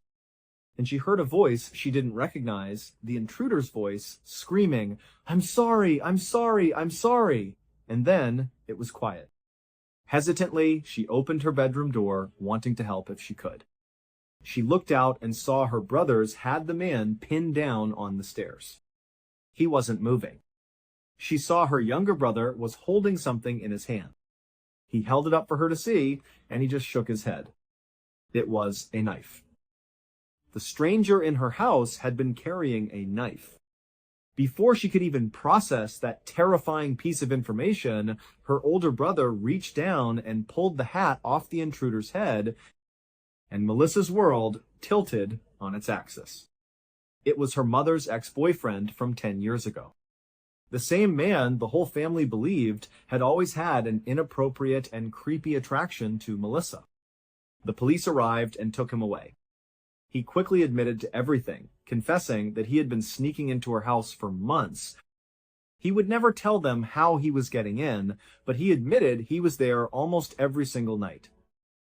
He never gave a good reason for why he did it, he just said he started doing it. The police cited mental illness as the likely culprit, but the family always believed it was something much more sinister. In the end, he was given just 3 years in jail, and the family, once again, cut all ties with him. In February of 2013, a young woman named Kim finally moved out of her parents' house and into a tiny little apartment that she absolutely adored. Kim lived with severe social anxiety. Being out in public, having to make small talk with strangers, was an almost physically painful experience for her. She did everything in her power to stay indoors, to remain in her own controlled environment. She even had a job that allowed her to work from home, so she rarely had to travel. This small apartment was more than just a home. It was her oasis, her fortress. When she was there, she was safe. If she ever had to leave for groceries or an appointment, she would practically run to her car and then run back to her door, minimizing any chance of an unwanted interaction. In those first few weeks of living there, as much as she tried to avoid all human contact, there was one person she was sort of forced to interact with, her landlord. But her landlord turned out to be this wonderful older woman named Olivia, who immediately took a liking to Kim. She seemed to understand Kim's anxieties without needing an explanation and looked at her with a kind, motherly affection. To her own surprise, Kim found herself wanting to interact with Olivia. She had a very comforting presence, and she was just a genuinely nice lady. Even though they didn't interact face-to-face very much, they developed a unique relationship. Olivia loved to cook, and she would often make extra food. She would bring a plate over to Kim's door, knock gently, and then leave it on the doormat for her. Olivia never expected Kim to come out and talk. She knew Kim was uncomfortable with that. She just wanted her to have a nice, home-cooked meal. The arrangement was simple. Whenever Kim was finished eating, she would put the empty plate and utensils back outside her door, and Olivia would come by later to pick them up and wash them. It was a small, kind gesture that meant the world to Kim. She grew to love Olivia and was incredibly happy to have her living nearby. In a way, Olivia's presence made her feel even safer in her new home. About 2 months after moving into this tiny apartment, Kim's doctor started her on a new medication for her anxiety. From past experience, she knew that starting a new prescription often came with a whole host of strange and unpleasant side effects. It always took some time for her body to adjust. And right on cue, as she started taking this new medication, she began to notice that she was becoming incredibly forgetful. Things in her apartment would be in places she had no memory of putting them. Her keys would be in the bathroom, her book would be in the kitchen. Other things would go missing entirely, and she couldn't for the life of her remember where she'd last seen them. Even though she was expecting some side effects, this level of memory loss was frustrating. She also noticed that the new medication made her exceptionally drowsy. It was a deep, bone-weary exhaustion that she couldn't shake. Most days, she had to take a long nap, sometimes for 2 or 3 hours in the middle of the afternoon, just to make it through the rest of the day. Now, because Kim had such intense anxiety about being out in public, the thought of going back to the doctor's office to talk about these side effects was daunting. A doctor's visit meant interacting with a receptionist, a nurse, the doctor, and maybe other patients in the waiting room. It was a whole series of social hurdles she just didn't want to face. So, she made a decision. She would just stick with the medication, let her body adjust, and hope that eventually this new normal of fogginess and fatigue would fade away. She convinced herself that everything would be just fine. During this period, while she was experiencing all these side effects she was attributing to her new medication, she got one of her usual deliveries from Olivia. This time, it was a big Greek salad, which Olivia knew was Kim's favorite. Kim was thrilled. She brought the salad into her apartment and had an idea for a perfect, relaxing afternoon. She decided she would take the salad into her bedroom, turn on Netflix, and eat it in bed. It was going to be an awesome, lazy day. So she got comfortable in bed, started eating her salad, and put on an episode of Portlandia. The next thing she knew, she was waking up. She had fallen asleep right in the middle of eating. One moment she was watching the show, fork halfway to her mouth, and the next she was out cold. When she woke up, she felt groggy and disoriented. She thought to herself, wow, I've never fallen asleep that hard and that fast before. She was literally still holding the fork in her hand. As her eyes adjusted, she noticed something odd. On the other side of the bed, the left side, the sheets and the comforter were all disturbed, as if someone had been lying there. This was strange because Kim always slept on the right side of the bed. It was almost a compulsion for her. She could never sleep on the left side. It felt wrong, like it was bad luck. She reached her hand out and touched that side of the bed where the sheets were rumpled. It was still warm. Her mind immediately started searching for a logical explanation. Well, she thought to herself, I guess I must have rolled over in my sleep, laid on that side of the bed for a while, and then miraculously rolled back to my original position on the right side without spilling my salad or even dropping the fork. As she played this scenario out in her head, it started to sound less and less plausible. It clicked in her mind that what she was thinking was not just unlikely, it was probably impossible. So if that's not what happened, what did? Did that mean someone else had been in her bed? Was someone in her apartment right now? In a surge of adrenaline, she leaped out of bed. She grabbed her phone and typed in 911, her thumb hovering over the dial button, ready to call. She ran through her small apartment, flipping on every single light, her heart hammering against her ribs. She checked the living room, the kitchen, the bathroom, the closets. There was no one there. The front door was still locked from the inside. Everything looked normal. She slowly put her phone away, but her heart was still racing. She was incredibly stressed out by what had just happened because in the back of her mind, she knew she didn't roll over. That didn't happen.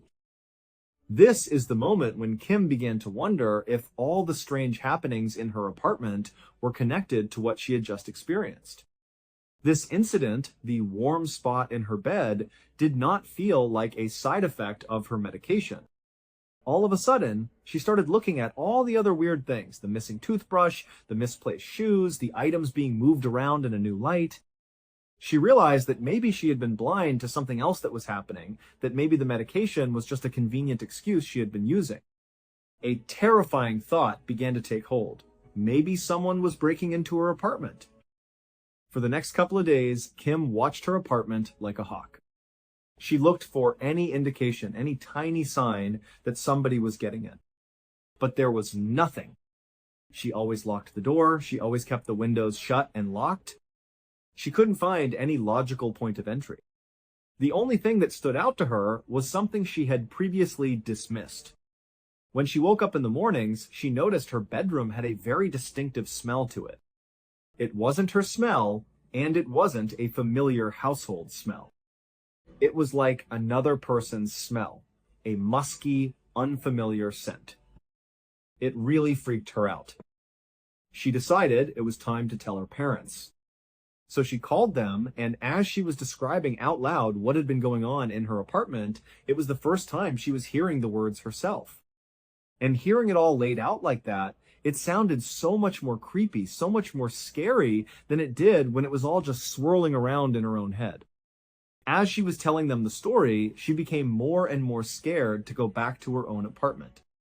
Her dad picked up on the fear in her voice and said, "Hey, I'll go back with you. We'll look around the apartment together and make sure it's safe and secure. And on the way out, we'll check in with your landlady, Olivia, and let her know what's been going on. Everything's going to be fine." They drove back to her apartment, and when they walked inside, everything looked completely normal. They did a quick walkthrough of each room, and nothing seemed out of place. But before her dad left, he said, "Let me just do a closer inspection of the whole place. Let me look everywhere, just to make sure there's not some special way to get in here. It'll give you some peace of mind." So he went into her bedroom and started looking around. He lifted up the mattress and looked underneath the bed frame. Then he opened up her closet. It was a big closet packed with clothes. It wasn't quite a walk-in, but it was big enough that a person could easily stand inside.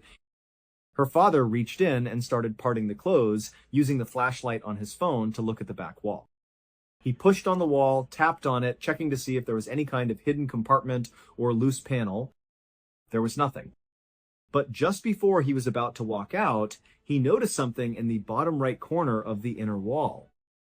It was a little blurb of writing in a spot that you could only see if you were standing deep inside the closet, specifically looking for strange things on the walls. He knelt down to get a closer look.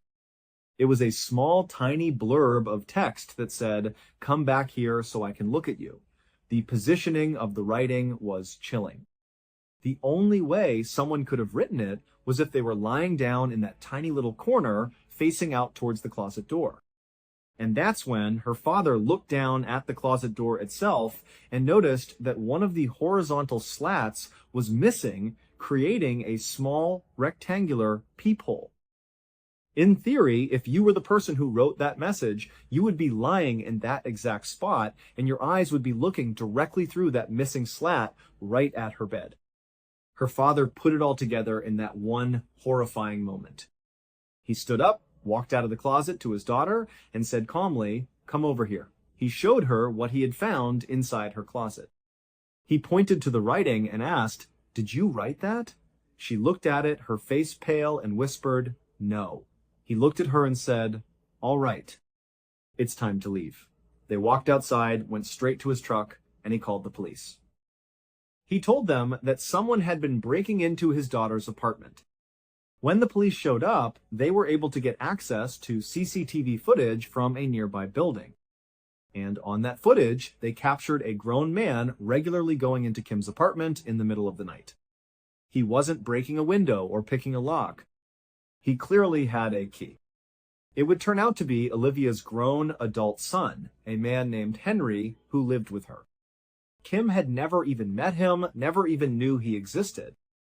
Apparently, as soon as Henry saw Kim for the first time, he developed an instant and intense obsession with her. He had created this completely fake, delusional relationship in his mind where he truly believed that he and Kim were a couple, even though Kim didn't even know his name. During the police questioning, Henry explained his entire routine. He said he had gotten sleeping pills and he would grind them up into a fine powder. Anytime his mother was making food to deliver to Kim, which she loved to do and was always excited about, so she would talk about it, Henry would know it was happening. He would secretly slip the powdered sleeping pills into Kim's food. He knew that soon after she ate, she would be fast asleep. Then he would use his mother's spare key to let himself into the apartment. He insisted that he never touched her, that he never laid a hand on Kim. Instead, he would either lie down in the bed next to her while she slept, or he would go into the closet and watch her from his hiding spot. So, for the entire 4 months that Kim had lived in that apartment, the place where she believed she was safest, where she could shut the doors and be away from the world, in reality, there was a psychopath just a few feet away from her almost the entire time. When Olivia found out about what her son had been doing, she made a point to go to Kim and tell her she had absolutely no idea that she was terribly, terribly sorry. But the damage was done. Their friendship was over. On the 17th of October 1941, a 73-year-old man named Philip Peters was supposed to join his friends for a dinner party. But he never showed up. His friends and neighbors knew that Philip, or Phil as they called him, was living alone at the time. His wife had recently had a bad fall, broken her hip, and was recovering in the hospital. So they were already a little worried about Phil being on his own. When he didn't arrive for dinner and wasn't answering his phone, they decided it was better to be safe than sorry. They called the police and asked them to go over to his house and perform a welfare check. When the police arrived at Phil's house, they walked up to the front door and knocked. There was no answer. They tried the door handle, but it was locked. They walked around the house and tried the back door. That was locked too. They peered into the windows, but the house was completely dark inside. Eventually, they had to get another neighbor, who they knew had a spare key, to come over and let them in. When they stepped inside, the scene that greeted them was horrific. There was blood everywhere. It was on the walls, on the floor, and even spattered on the ceiling. And there, in the middle of the kitchen floor, was Phil Peters, lying face down. He had been brutally bludgeoned to death. The police officers immediately drew their weapons, thinking the attacker could still be somewhere in the house. They methodically cleared the entire home, room by room, but there was no one there. A whole team of detectives soon converged on the house and began their investigation. And they realized pretty quickly just how strange the crime scene was. Nothing in the house had been vandalized. Nothing appeared to be stolen. Phil himself was a very modest man, a retired auditor who lived a quiet life. He certainly didn't seem to have any enemies, so a revenge motive didn't make much sense. But the most puzzling part was what the first officers had discovered. Before they found his body, they had found the house to be completely shut and locked tight, with absolutely no sign of forced entry. This meant that whoever was in the house with Phil at the time of his death must have been someone he knew, someone he trusted enough to let inside. Or it was someone who had a key of their own. This made investigators wonder what could possibly motivate someone in Phil's inner circle to commit such a heinous and violent crime, especially when all the obvious motives, like theft or revenge, had seemingly been ruled out. To make matters worse, there was virtually no physical evidence left behind that could point to a suspect. The only piece of evidence they found was the murder weapon, a heavy piece of metal called a stove shaker, which was used to clear out ashes from old stoves. But the person who had used it to kill Phil had taken the time to meticulously wipe it clean. There were no fingerprints, no anything. For months, detectives agonized over this case. They interviewed everyone Phil knew, they chased down every possible lead, but they got absolutely nowhere. The case went cold. 9 months later, Phil's widow, who was now out of the hospital, hired a housekeeper to help her around the house. The housekeeper later told police that as soon as she moved in, she started hearing strange tapping sounds all through the house, but she didn't think much of it. She figured it was just the sounds of an old house settling. Then one day, the day she called the police, she was alone in the Peters residence. She heard the tapping sound again, and this time it seemed to be coming from the kitchen. She thought to herself that it must be a woodpecker just outside the kitchen window. As she looked towards the kitchen, she saw the door on the other side of the room, a door that opened up to a flight of stairs leading to the second floor. And she said that door was slowly, silently creaking open. Out from behind the door came a pale white hand. It reached around the side of the door frame and began to pull the door open even further. The housekeeper screamed.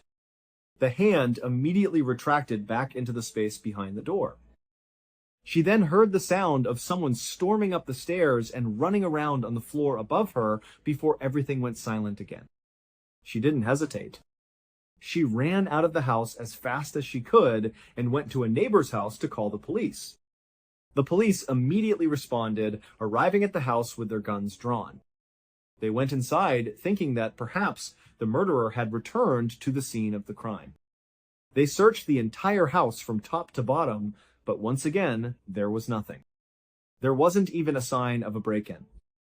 So the police went back to the housekeeper and to Mrs. Peters, and they explained that while they couldn't find anyone, given the history of the house, they didn't think it was safe for either of them to be there. The housekeeper refused to go back, and Mrs. Peters was moved back to the hospital where she could be properly looked after.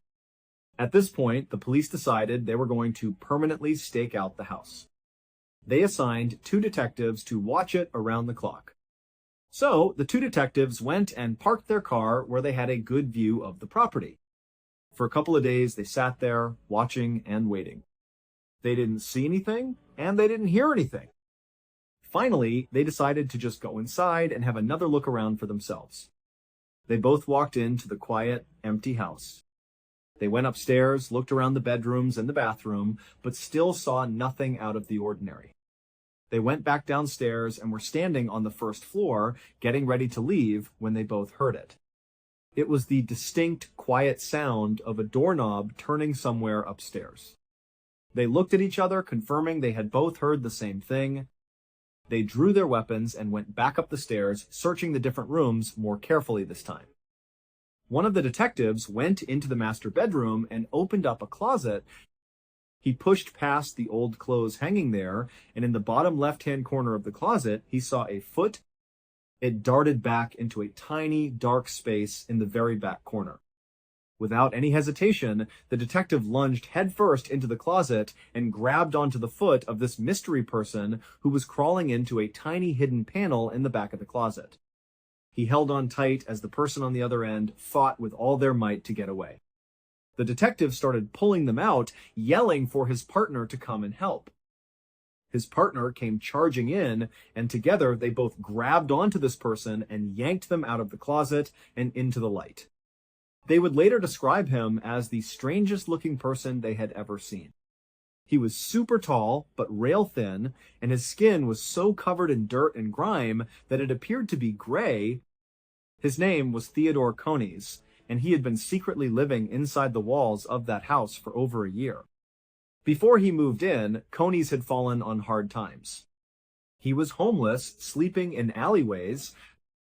As it started to get colder in September of 1941, he decided he would approach his longtime acquaintance, Phil Peters, and ask him for some money and maybe for a place to crash for a couple of days. But as it happened, when he got to Phil's house, Phil wasn't there. He was at the hospital visiting his wife. The house was vacant. Coneys saw an opportunity, and he broke in. At first, his plan was just to steal some food, get warmed up for a bit, and then leave. But as he was looking through the house for things to take, he noticed something in the back of one of the closets. There was a small, loose panel that led to a tiny, almost secret attic space. It wasn't being used for anything because it was impossibly small. You would have to be incredibly skinny just to get through the little square opening that led into it. And once you got in, you could only get in by slithering head first. You couldn't stand up, you'd be lying down the entire time. You couldn't even extend your legs all the way if you were a full-grown adult. You'd be kind of tucked up in a pseudo-fetal position.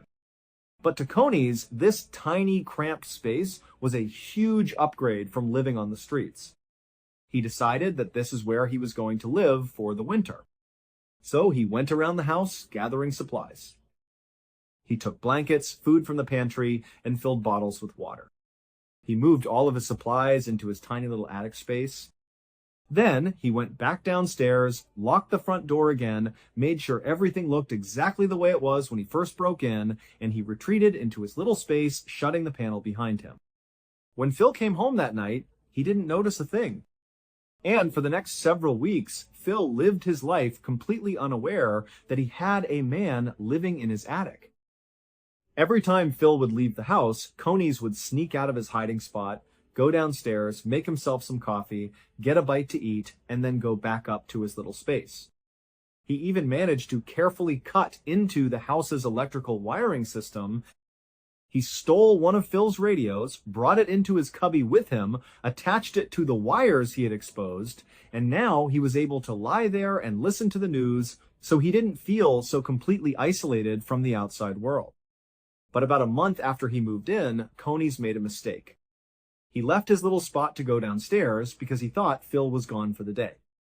He got to the kitchen and was going through the fridge. When he shut the refrigerator door, he looked over and there was Phil, standing there, looking at him with a mixture of confusion and anger, asking what he was doing in his kitchen. In a blind panic, Conies grabbed the heaviest thing he could reach, the cast iron stove shaker, and he beat Phil to death. Not knowing what else to do, he wiped off the murder weapon and left it where it was. He went back to the fridge, got more food and drink, and then he went right back up to the tiny attic where he lived. For the next 9 months, he would follow the police investigation of Phil Peters' murder on his stolen radio, curled up inside his hiding spot in Phil Peters' house. Conies was quickly found guilty of murder and sentenced to life in prison. After hearing his sentence read to him in court, he said out loud for everyone to hear, "Now I feel safe. I'll have a better home than I've had in years." Let me know what you think about today's episode in the comments. Which of these stories made you feel the most uncomfortable? If you like this story, there is a whole series of true crime stories waiting for you, just as strange, just as creepy, and sometimes even worse. Because, as these cases show, the scariest thing is not what is out there in the dark. That is what might have happened in your life that you never realized. The beginning of our story takes place on Chichijima, a small and rough bit of land located in the Pacific Ocean. Situated around 500 miles south of the main Japanese archipelago, this island belongs to the Japanese nation. This island, which appeared to be in a remote location, became of tremendous significance during the Second World War.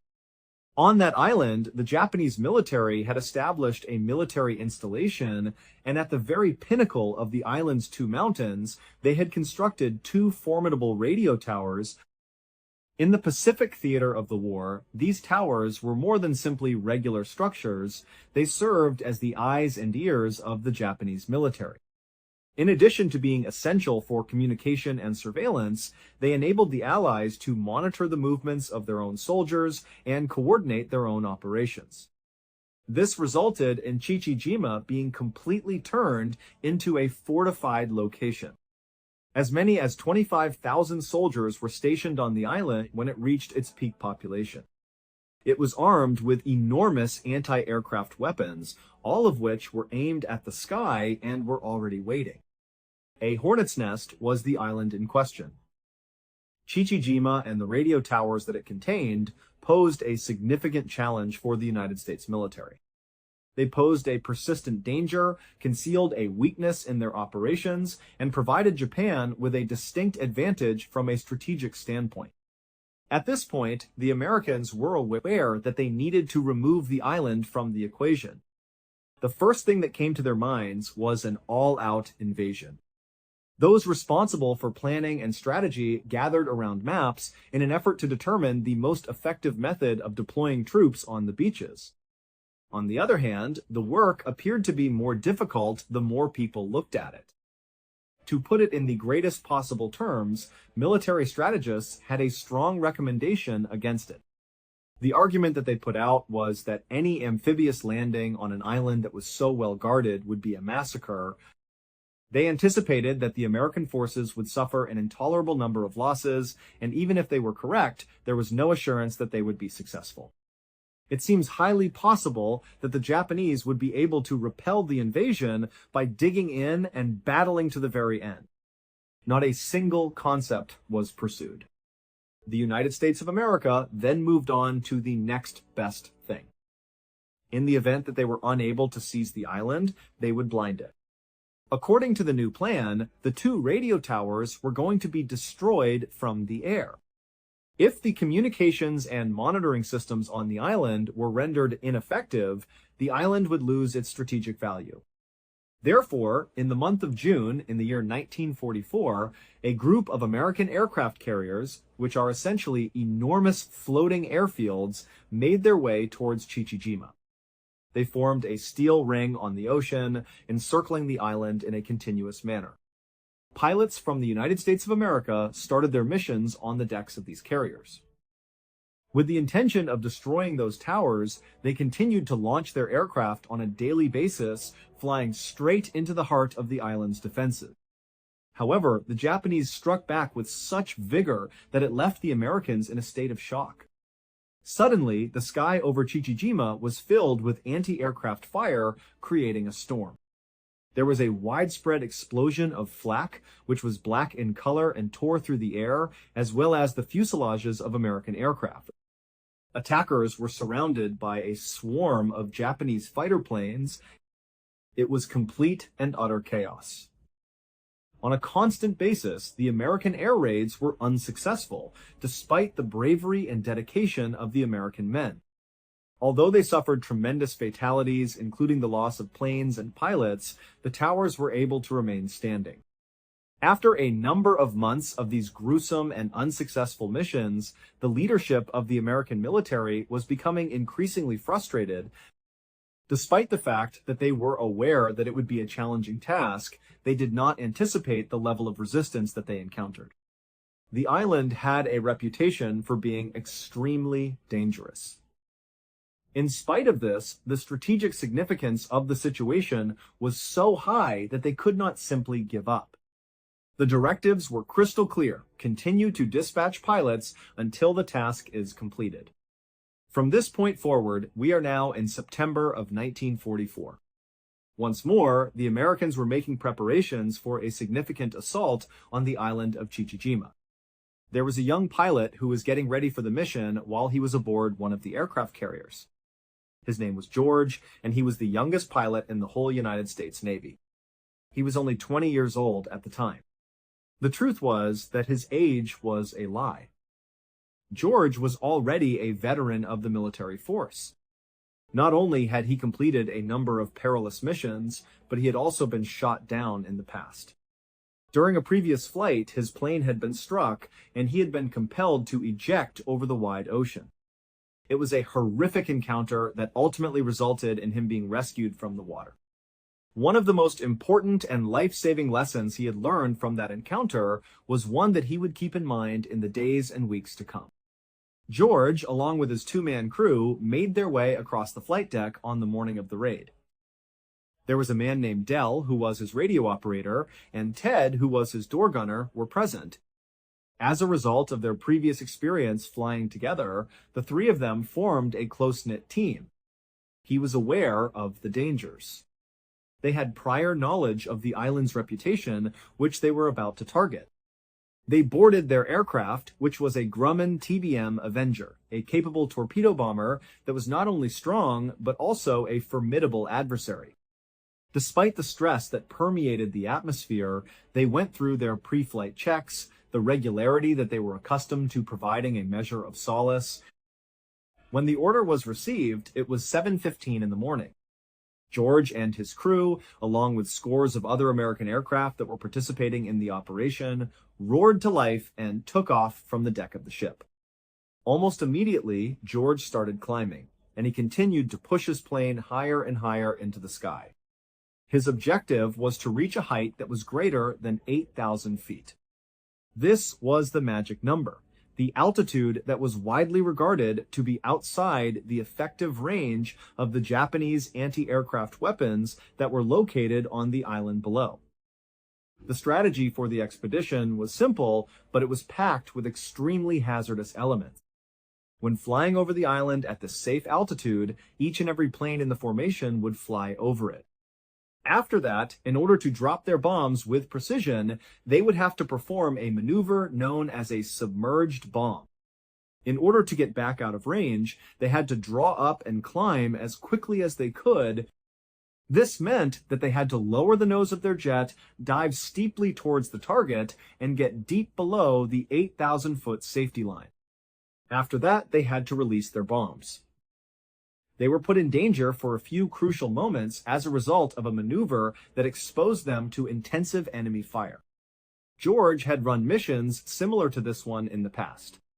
He had a lot of expertise, and he didn't show any hesitation. The attack dive was initiated by him, making him one of the first pilots in the formation to do so. The landscape below him erupted into chaos as soon as his plane descended below 8,000 feet for the first time. Suddenly, the island was engulfed in flames. They felt as though angry fingers were reaching out towards them from the anti-aircraft weapons, which were tracers. The sky was characterized by the dark clouds that were caused by flak blasts. This was a relentless onslaught of noise and violence, and it was so loud that it was deafening. While George concentrated, he kept his gaze fixed on the radio tower that he had been tasked with destroying. It was almost instantaneous when he experienced a series of intense shudders. A flash appeared on the side of his jet, and he spotted it. It was a blow to them.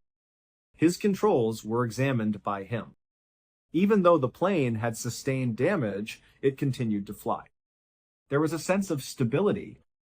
When that split second passed, he was faced with a decision. Either he could cancel the run and attempt to save the jet, or he could click the attack button and finish the mission. The decision to finish the assignment was his own. Over the speaker, he called back to his crew, instructing Del and Ted to hang on to their seats as tightly as they could. At the same time as he ignored the damage and the unrelenting fire coming from below, he maintained the plane in its steep descent. They proceeded downward, passing through 7,000 feet, 6,000, and 5,000 times.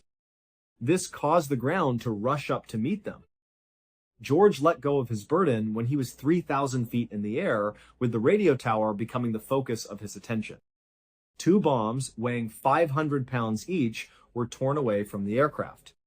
He observed them for a brief period of time and realized that they had successful. To hit directly, a cloud of smoke and debris rose from the skyscraper as it was being demolished. On the other hand, their accomplishment came at a very expensive cost. The situation with George's plane was extremely precarious at this point. There was a fire that had been started earlier by the hit that he had suffered, and now the aircraft was becoming completely consumed by flames. Smoke was rising into the cockpit of the aircraft. One could hear the engine sputtering. Just about impossible to fly. George was once again yelling at his crew, asking them to hold on, and that he was going to get them as quickly as possible out of there. While he was struggling to bring the nose of the big bomber that was burning up, he jerked back on the control stick with great force. In an effort to get away from the island and into the open water, he started to direct the plane in a different direction.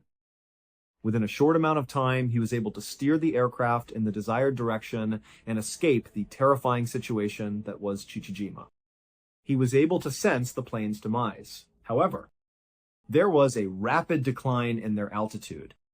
His prior experience of being shot down came into play at this point in the sequence of events. He recalled with a high degree of clarity what had occurred the previous time and what the experienced pilots had shared with him. In the event that you are forced to make an emergency landing, the most essential rule is to fly as far away from the adversary as you possibly can. If you jump too early, you will end up in the ocean right near to their coastlines without any protection. Within minutes, their patrol boats will be on their way to you, and you will be taken into custody. For many people, being captured was a fate that was even more terrible than death. Since this was the case, George was resolute in his goal to create as much space as possible between his crew and that island. Holding on to the controls, he struggled to maintain the plane in the air for as long as he could, despite the fact that it was in the process of deteriorating. As he continued to fly, he descended more and farther, the waves of the Pacific Ocean drawing nearer and nearer to him. The area inside the airplane was a complete and utter mess. It was becoming more widespread. While he was standing behind him, Del and Ted were shouting at him, telling him that they needed to leap right away. They were able to see additional American planes that had been destroyed as a result of the raid far behind them. The crews of those planes were already evacuating, and their parachutes were flowering in the sky. Yet, George put up a fight. His voice yelled out, "No, hold on!" He continued to travel further and further out into the ocean. He pushed the plane to its ultimate limit till they were so close to the water that it was almost too late to jump at all. He then jumped out of the plane altogether. Not until that point, when he was aware that he was unable to achieve even a single foot of distance, did he issue the command. Jump! George released his grip on the management. He jumped out of the open door of the burning plane and bolted out of his pilot's seat just as the plane was on fire. It was the slipstream that got him as he jumped, and it hurled him against the tail of the airplane. On the back of the airplane, he had a severe blow to the head. He was stunned by the hit, but his training allowed him to recover. The ripcord was pulled by him. It was just a few moments before he struck the sea that his parachute opened, and the unexpected pull of the harness was what ultimately saved his life. So he dove head first into the water. We were taken aback by the icy water. As soon as he came to the surface, he found himself entangled in the lines of his parachute, with the heavy silk canopy threatening to pull him through. In a desperate attempt to get some air, he struggled and eventually succeeded in removing the strap from his shoulders. After pushing the parachute aside, he finally found the time to take a big breath. While he was treading water, he looked about. His jet, the one he had just jumped from, was now utterly empty and out of control, and he saw it for the first time. A few more moments passed before it smashed directly into the lake and vanished beneath the waves. It continued on for a few more moments. It was his crew that he initially thought about. He searched the sky and the water in an attempt to locate Del and Ted as desperately as he could. He was looking for their parachutes, as well as any other indication that they were present. However, he did not observe anything. Not a single other parachutist could be seen anywhere in the vicinity. His stomach dropped. Suddenly, he became aware of an astounding occurrence. It was a miracle that the life raft that was intended to deploy automatically from his plane had somehow landed in the ocean barely 10 feet away from him. Without a doubt, that was a stroke of absolute luck. He swam straight to the inflatable raft and pushed himself inside, his body aching and fatigued from the effects of the swim. He immediately returned his attention to his guys as soon as he entered the room. He began calling their names, his voice becoming hoarse as he did so. He yelled their names over and over again, "Ted!" Del, but did not receive any response. The only thing that could be heard was the sound of the wind and the waves. They did not appear to be present. He twisted around on the raft, and his gaze drifted back towards the island of Chichijima, which was now a faint shape on the horizon. He was looking at the island. He then became aware of it. This was the realization of his darkest nightmare. It was possible for him to observe a number of tiny boats moving quickly away from the island. The vessels were Japanese patrol boats, and they were moving at a high rate of speed in the direction of his location. He was well aware that they were seeking him and any other American airmen who had been shot down. His body experienced a wave of adrenaline. No one was going to be able to take him in. After making a complete turnaround, he positioned himself so that he was lying on his chest at the front of the raft and began paddling with his hands. As he attempted to get away from the boats that were approaching, he sank his hands into the water and pulled with every ounce of power he had left. Throughout the entire ordeal, he continually yelled out for Ted and Del, hoping against hope that he would eventually locate them. Nevertheless, he was unaware of the awful reality. Both of his crewmen had perished in the incident. They had not been able to get out of the plane at all, and as a result, they had perished along with the plane. Despite the fact that the second individual had jumped, his parachute did not open. Only George was present.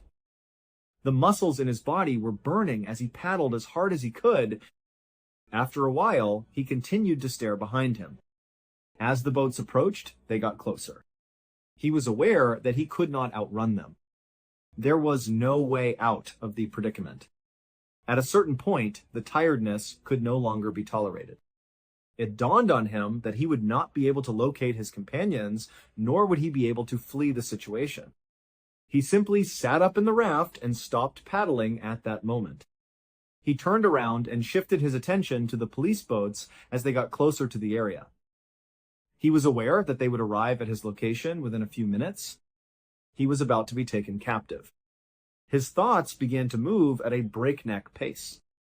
When it came to Ted and Del, he was overcome with feelings of remorse. He started to have second thoughts about his choice to keep the jet in the air for such a long time and to force them to make their escape so late. He pondered the possibility that I had been responsible for their deaths. He pondered his wife back at home and pondered whether or not he would ever have the opportunity to see her again. He shifted his attention back to the Japanese boats, which were now considerably closer to him, and started mentally preparing himself for a life of imprisonment or even worse possible circumstances. But at the same moment when he was about to give up all hope, he heard the noise of motors coming from above. When he looked up, he saw a formation of American planes soaring through the aerial space above him. Due to the fact that this was a fighter escort, they were not members of his initial raid group. As they swooped by him, they submerged themselves in the water and headed straight for the Japanese boats. They began firing their machine guns as the patrol boats were being strafed by the fire. They detonated bombs that caused enormous water plumes to be released into the atmosphere. When the quick and severe onslaught from the air occurred, the Japanese boats were totally concentrated with surviving it. This caused them to be thrown into pandemonium. George was unable to believe his good fortune. He was given the opportunity. Trying to escape the conflict that was taking place behind him, he turned around, got back on his chest, and began paddling once more. He paddled as quickly and as forcefully as he could, hoping to get away from the situation. Paddling for the next 2 hours was George's activity. He put as much distance as he could between himself and Chichijima by using every last bit of his power and every ounce of his determination to live. He did this in order to maximize his chances of survival. But in the end, his body was unable to continue. It was impossible for him to raise his arms and paddle one more time because he was so utterly and completely fatigued. After collapsing onto the raft, he was left hanging aimlessly in the huge ocean that was devoid of any life. While he was lying there for some time, he became aware of a peculiar sound, which he described as a mild whirring noise coming from beneath the water. With his head raised, he surveyed his surroundings. He then became aware of it. In close proximity to his raft, the periscope of a submarine was seen breaking the surface of the sea for the first time. It turned out to be an American submarine. Just a few seconds later, the submarine itself surfaced right next to him. Following the opening of the hatch, the crew emerged onto the deck. After grabbing him from the raft, they brought him onto the submarine and placed him inside the vessel in a secure manner. He was spared from death. In addition to George, Ted, and Dell, there were 8 more American servicemen who were forced to escape their damaged aircraft with the assistance of a rescue helicopter during the same operation. For a considerable amount of time, the official narrative stated that these 8 individuals were never found again. As a result of the fact that they were reported missing in action, the general consensus was that they had simply perished while at sea. However, that was not the real event that took place. The government of the United States of America was able to determine the facts in a relatively short amount of time. Nevertheless, these specifics were so terrible and so absolutely horrific that they made a decision. They came to the conclusion that they would not reveal the truth to anyone. They were especially adamant about not informing the members of these 8 airmen's families, including their wives and parents. The administration was of the opinion that the families would be unable to tolerate the severity of the situation if they were to confront the truth. All of the information regarding what transpired with those 8 men was therefore seen to be of the utmost importance. The truth was concealed there. For a period of 60 years, the secret was retained. The families of those guys went to their graves with the mistaken belief that their sons had been lost at sea. In 2004, however, a writer by the name of James Bradley began conducting research for a book. During the course of his investigation, he came upon a collection of documents that had reached the declassification stage. The transcripts were from a Japanese war crimes trial that had been held on the island of Guam after World War II. The trial had been held in the aftermath of the war. According to these transcripts, Japanese military officers who were caught admitted in their own words to the specific actions that they had taken against the 8 American airmen who were taken captive. Eventually, the truth of the matter was going to be revealed. These 8 other airmen had bailed out practically quickly after their planes were hit over the ocean, in contrast to George, who had flown his jet as far away from the island as he could possibly get it. This indicated that they landed in the ocean in close proximity to the coast of Chichijima. Therefore, before any American rescue planes could rush in and save the day like they did for George, Japanese patrol boats had hurried out and scooped all 8 of them out of the water. This was done before any American rescue planes could come in. Having been taken as prisoners of war, they were brought back to the island. Their circumstances were really precarious. Over the course of several months, the Japanese forces stationed on Chichijima had been subjected to a continuous bombardment. They had witnessed the deaths of their colleagues and fellow service members at the hands of the very American aircraft that these airmen had been flying. It was clear that they harbored a profound and raging hatred for the Americans, and they desired to exact their vengeance. In addition, all of a sudden, they found themselves in possession of 8 American hostages on their island, entirely at their mercy and with no one to protect them. Immediately after that, there was a complete and utter plunge into barbarism. After being taken into custody, the 8 individuals were gathered together in a temporary prison area within 24 hours of their capture. A Japanese commander entered the area and pointed his finger at one of the individuals who were present. He went by the name of Marv Marchant. His hometown was Long Beach, California, and he was of the age of 19. Marv was abducted by the soldiers, who then hauled him away from the group and brought him to a central location within their military establishment. At that location, they bound him to a tree. After that, the commander urged all of the other soldiers stationed at the base to vent their frustrations on the defenseless prisoner. Over the course of the entire day, a constant stream of Japanese soldiers approached Marv and repeatedly beat him. They hit him with whatever they could find, including punching him, kicking him, and generally hitting him. Marv was unable to stand up for himself because he was bound to the tree and unable to move.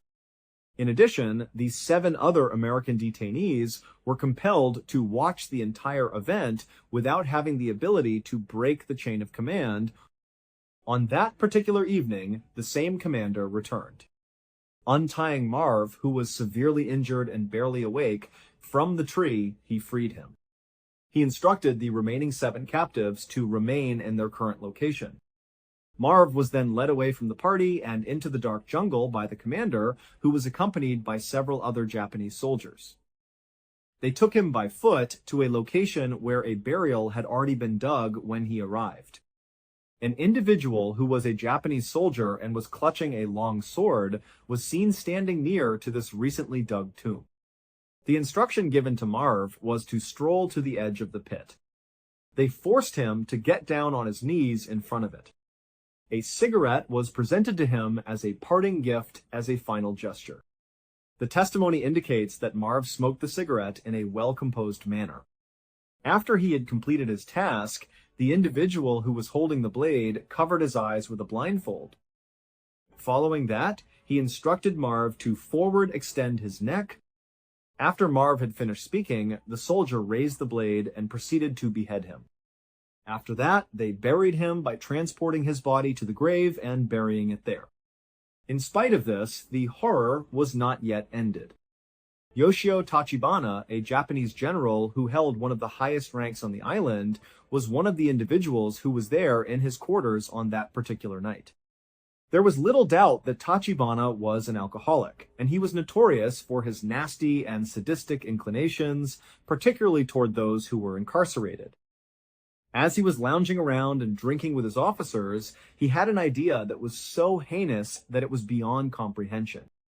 According to his perverted thinking, there was only one way for his soldiers to genuinely demonstrate that they possessed what he referred to as the fighting spirit. He announced that his soldiers needed to demonstrate that they possessed this fighting spirit by ingesting human flesh.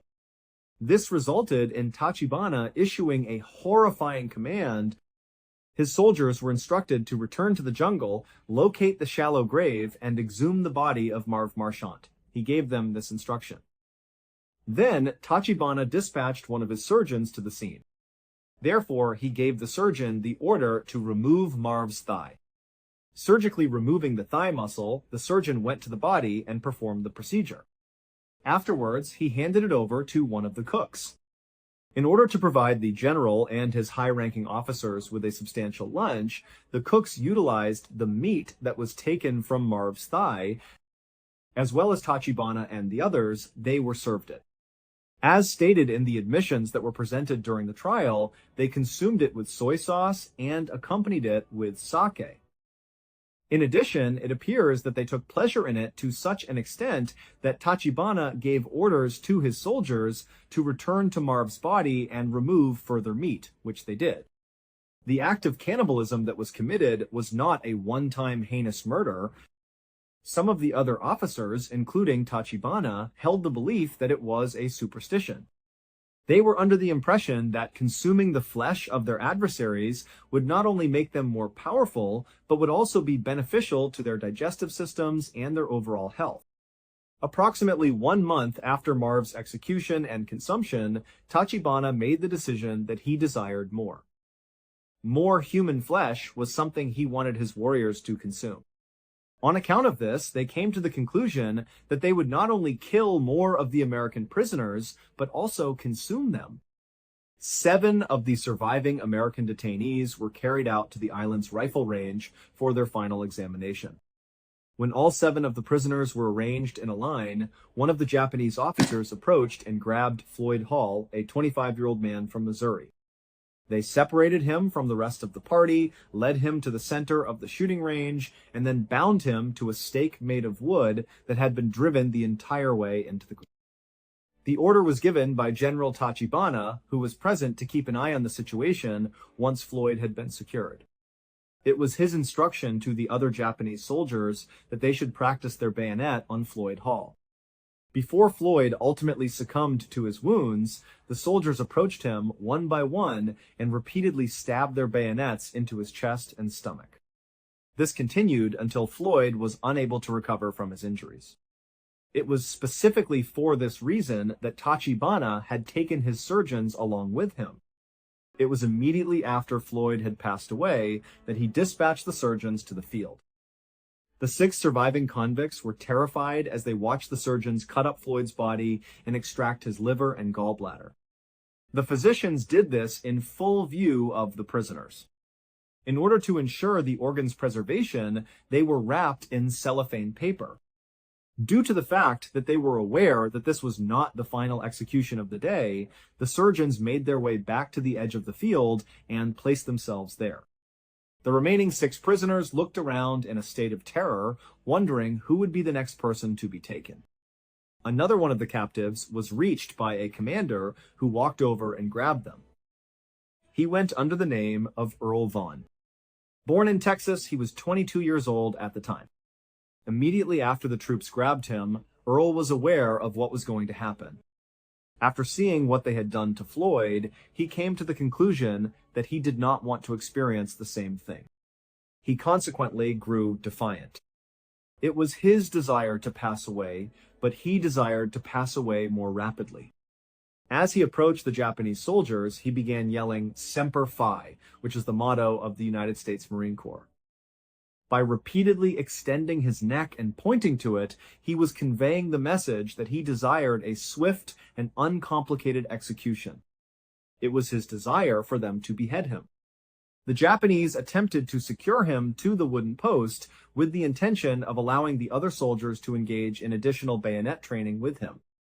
However, Earl put up such a strong fight that it was impossible to overcome.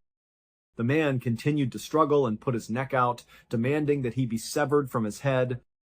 One of the soldiers eventually gave up, pulled him down to his knees, and then proceeded to behead him as a means of putting an end to his life. And once more, the surgeons rushed out onto the field to perform their examinations. They removed Earl's liver and gallbladder and wrapped them in cellophane paper while they were in plain view of the 5 American captives who were still being held.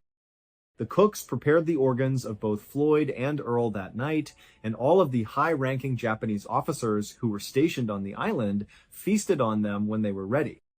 Within a short period of time, the remaining 5 captives were also put to death in a manner that was comparable to the brutality of the executions, usually in front of their fellow soldiers.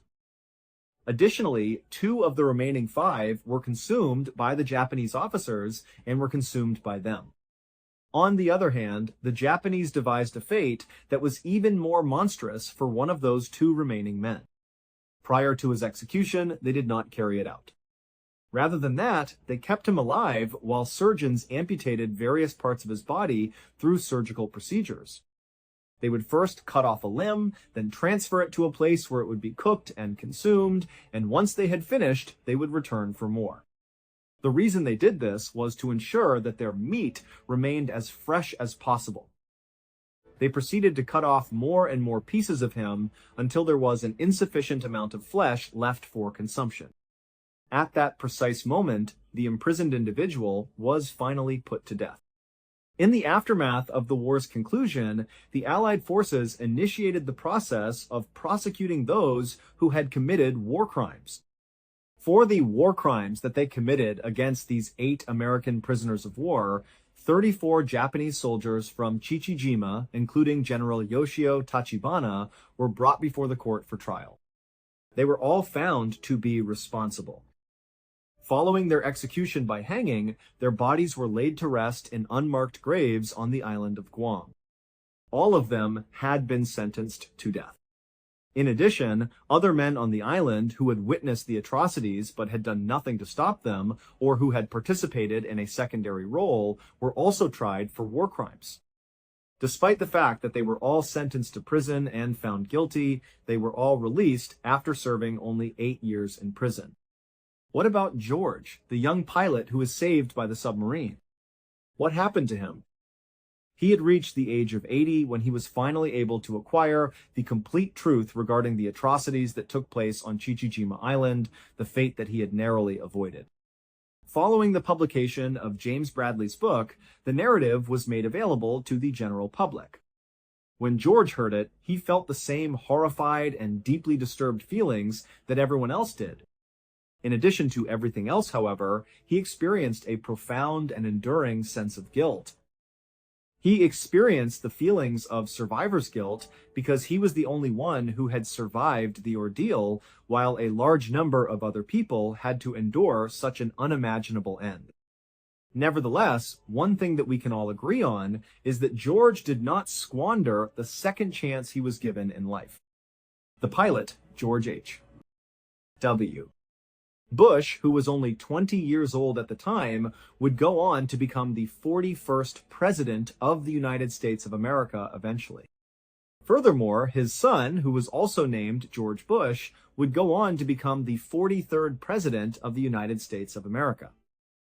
If George Sr. had jumped out of that burning plane near Chichijima Island just a few seconds earlier, two world leaders who would change the course of history forever would never have existed.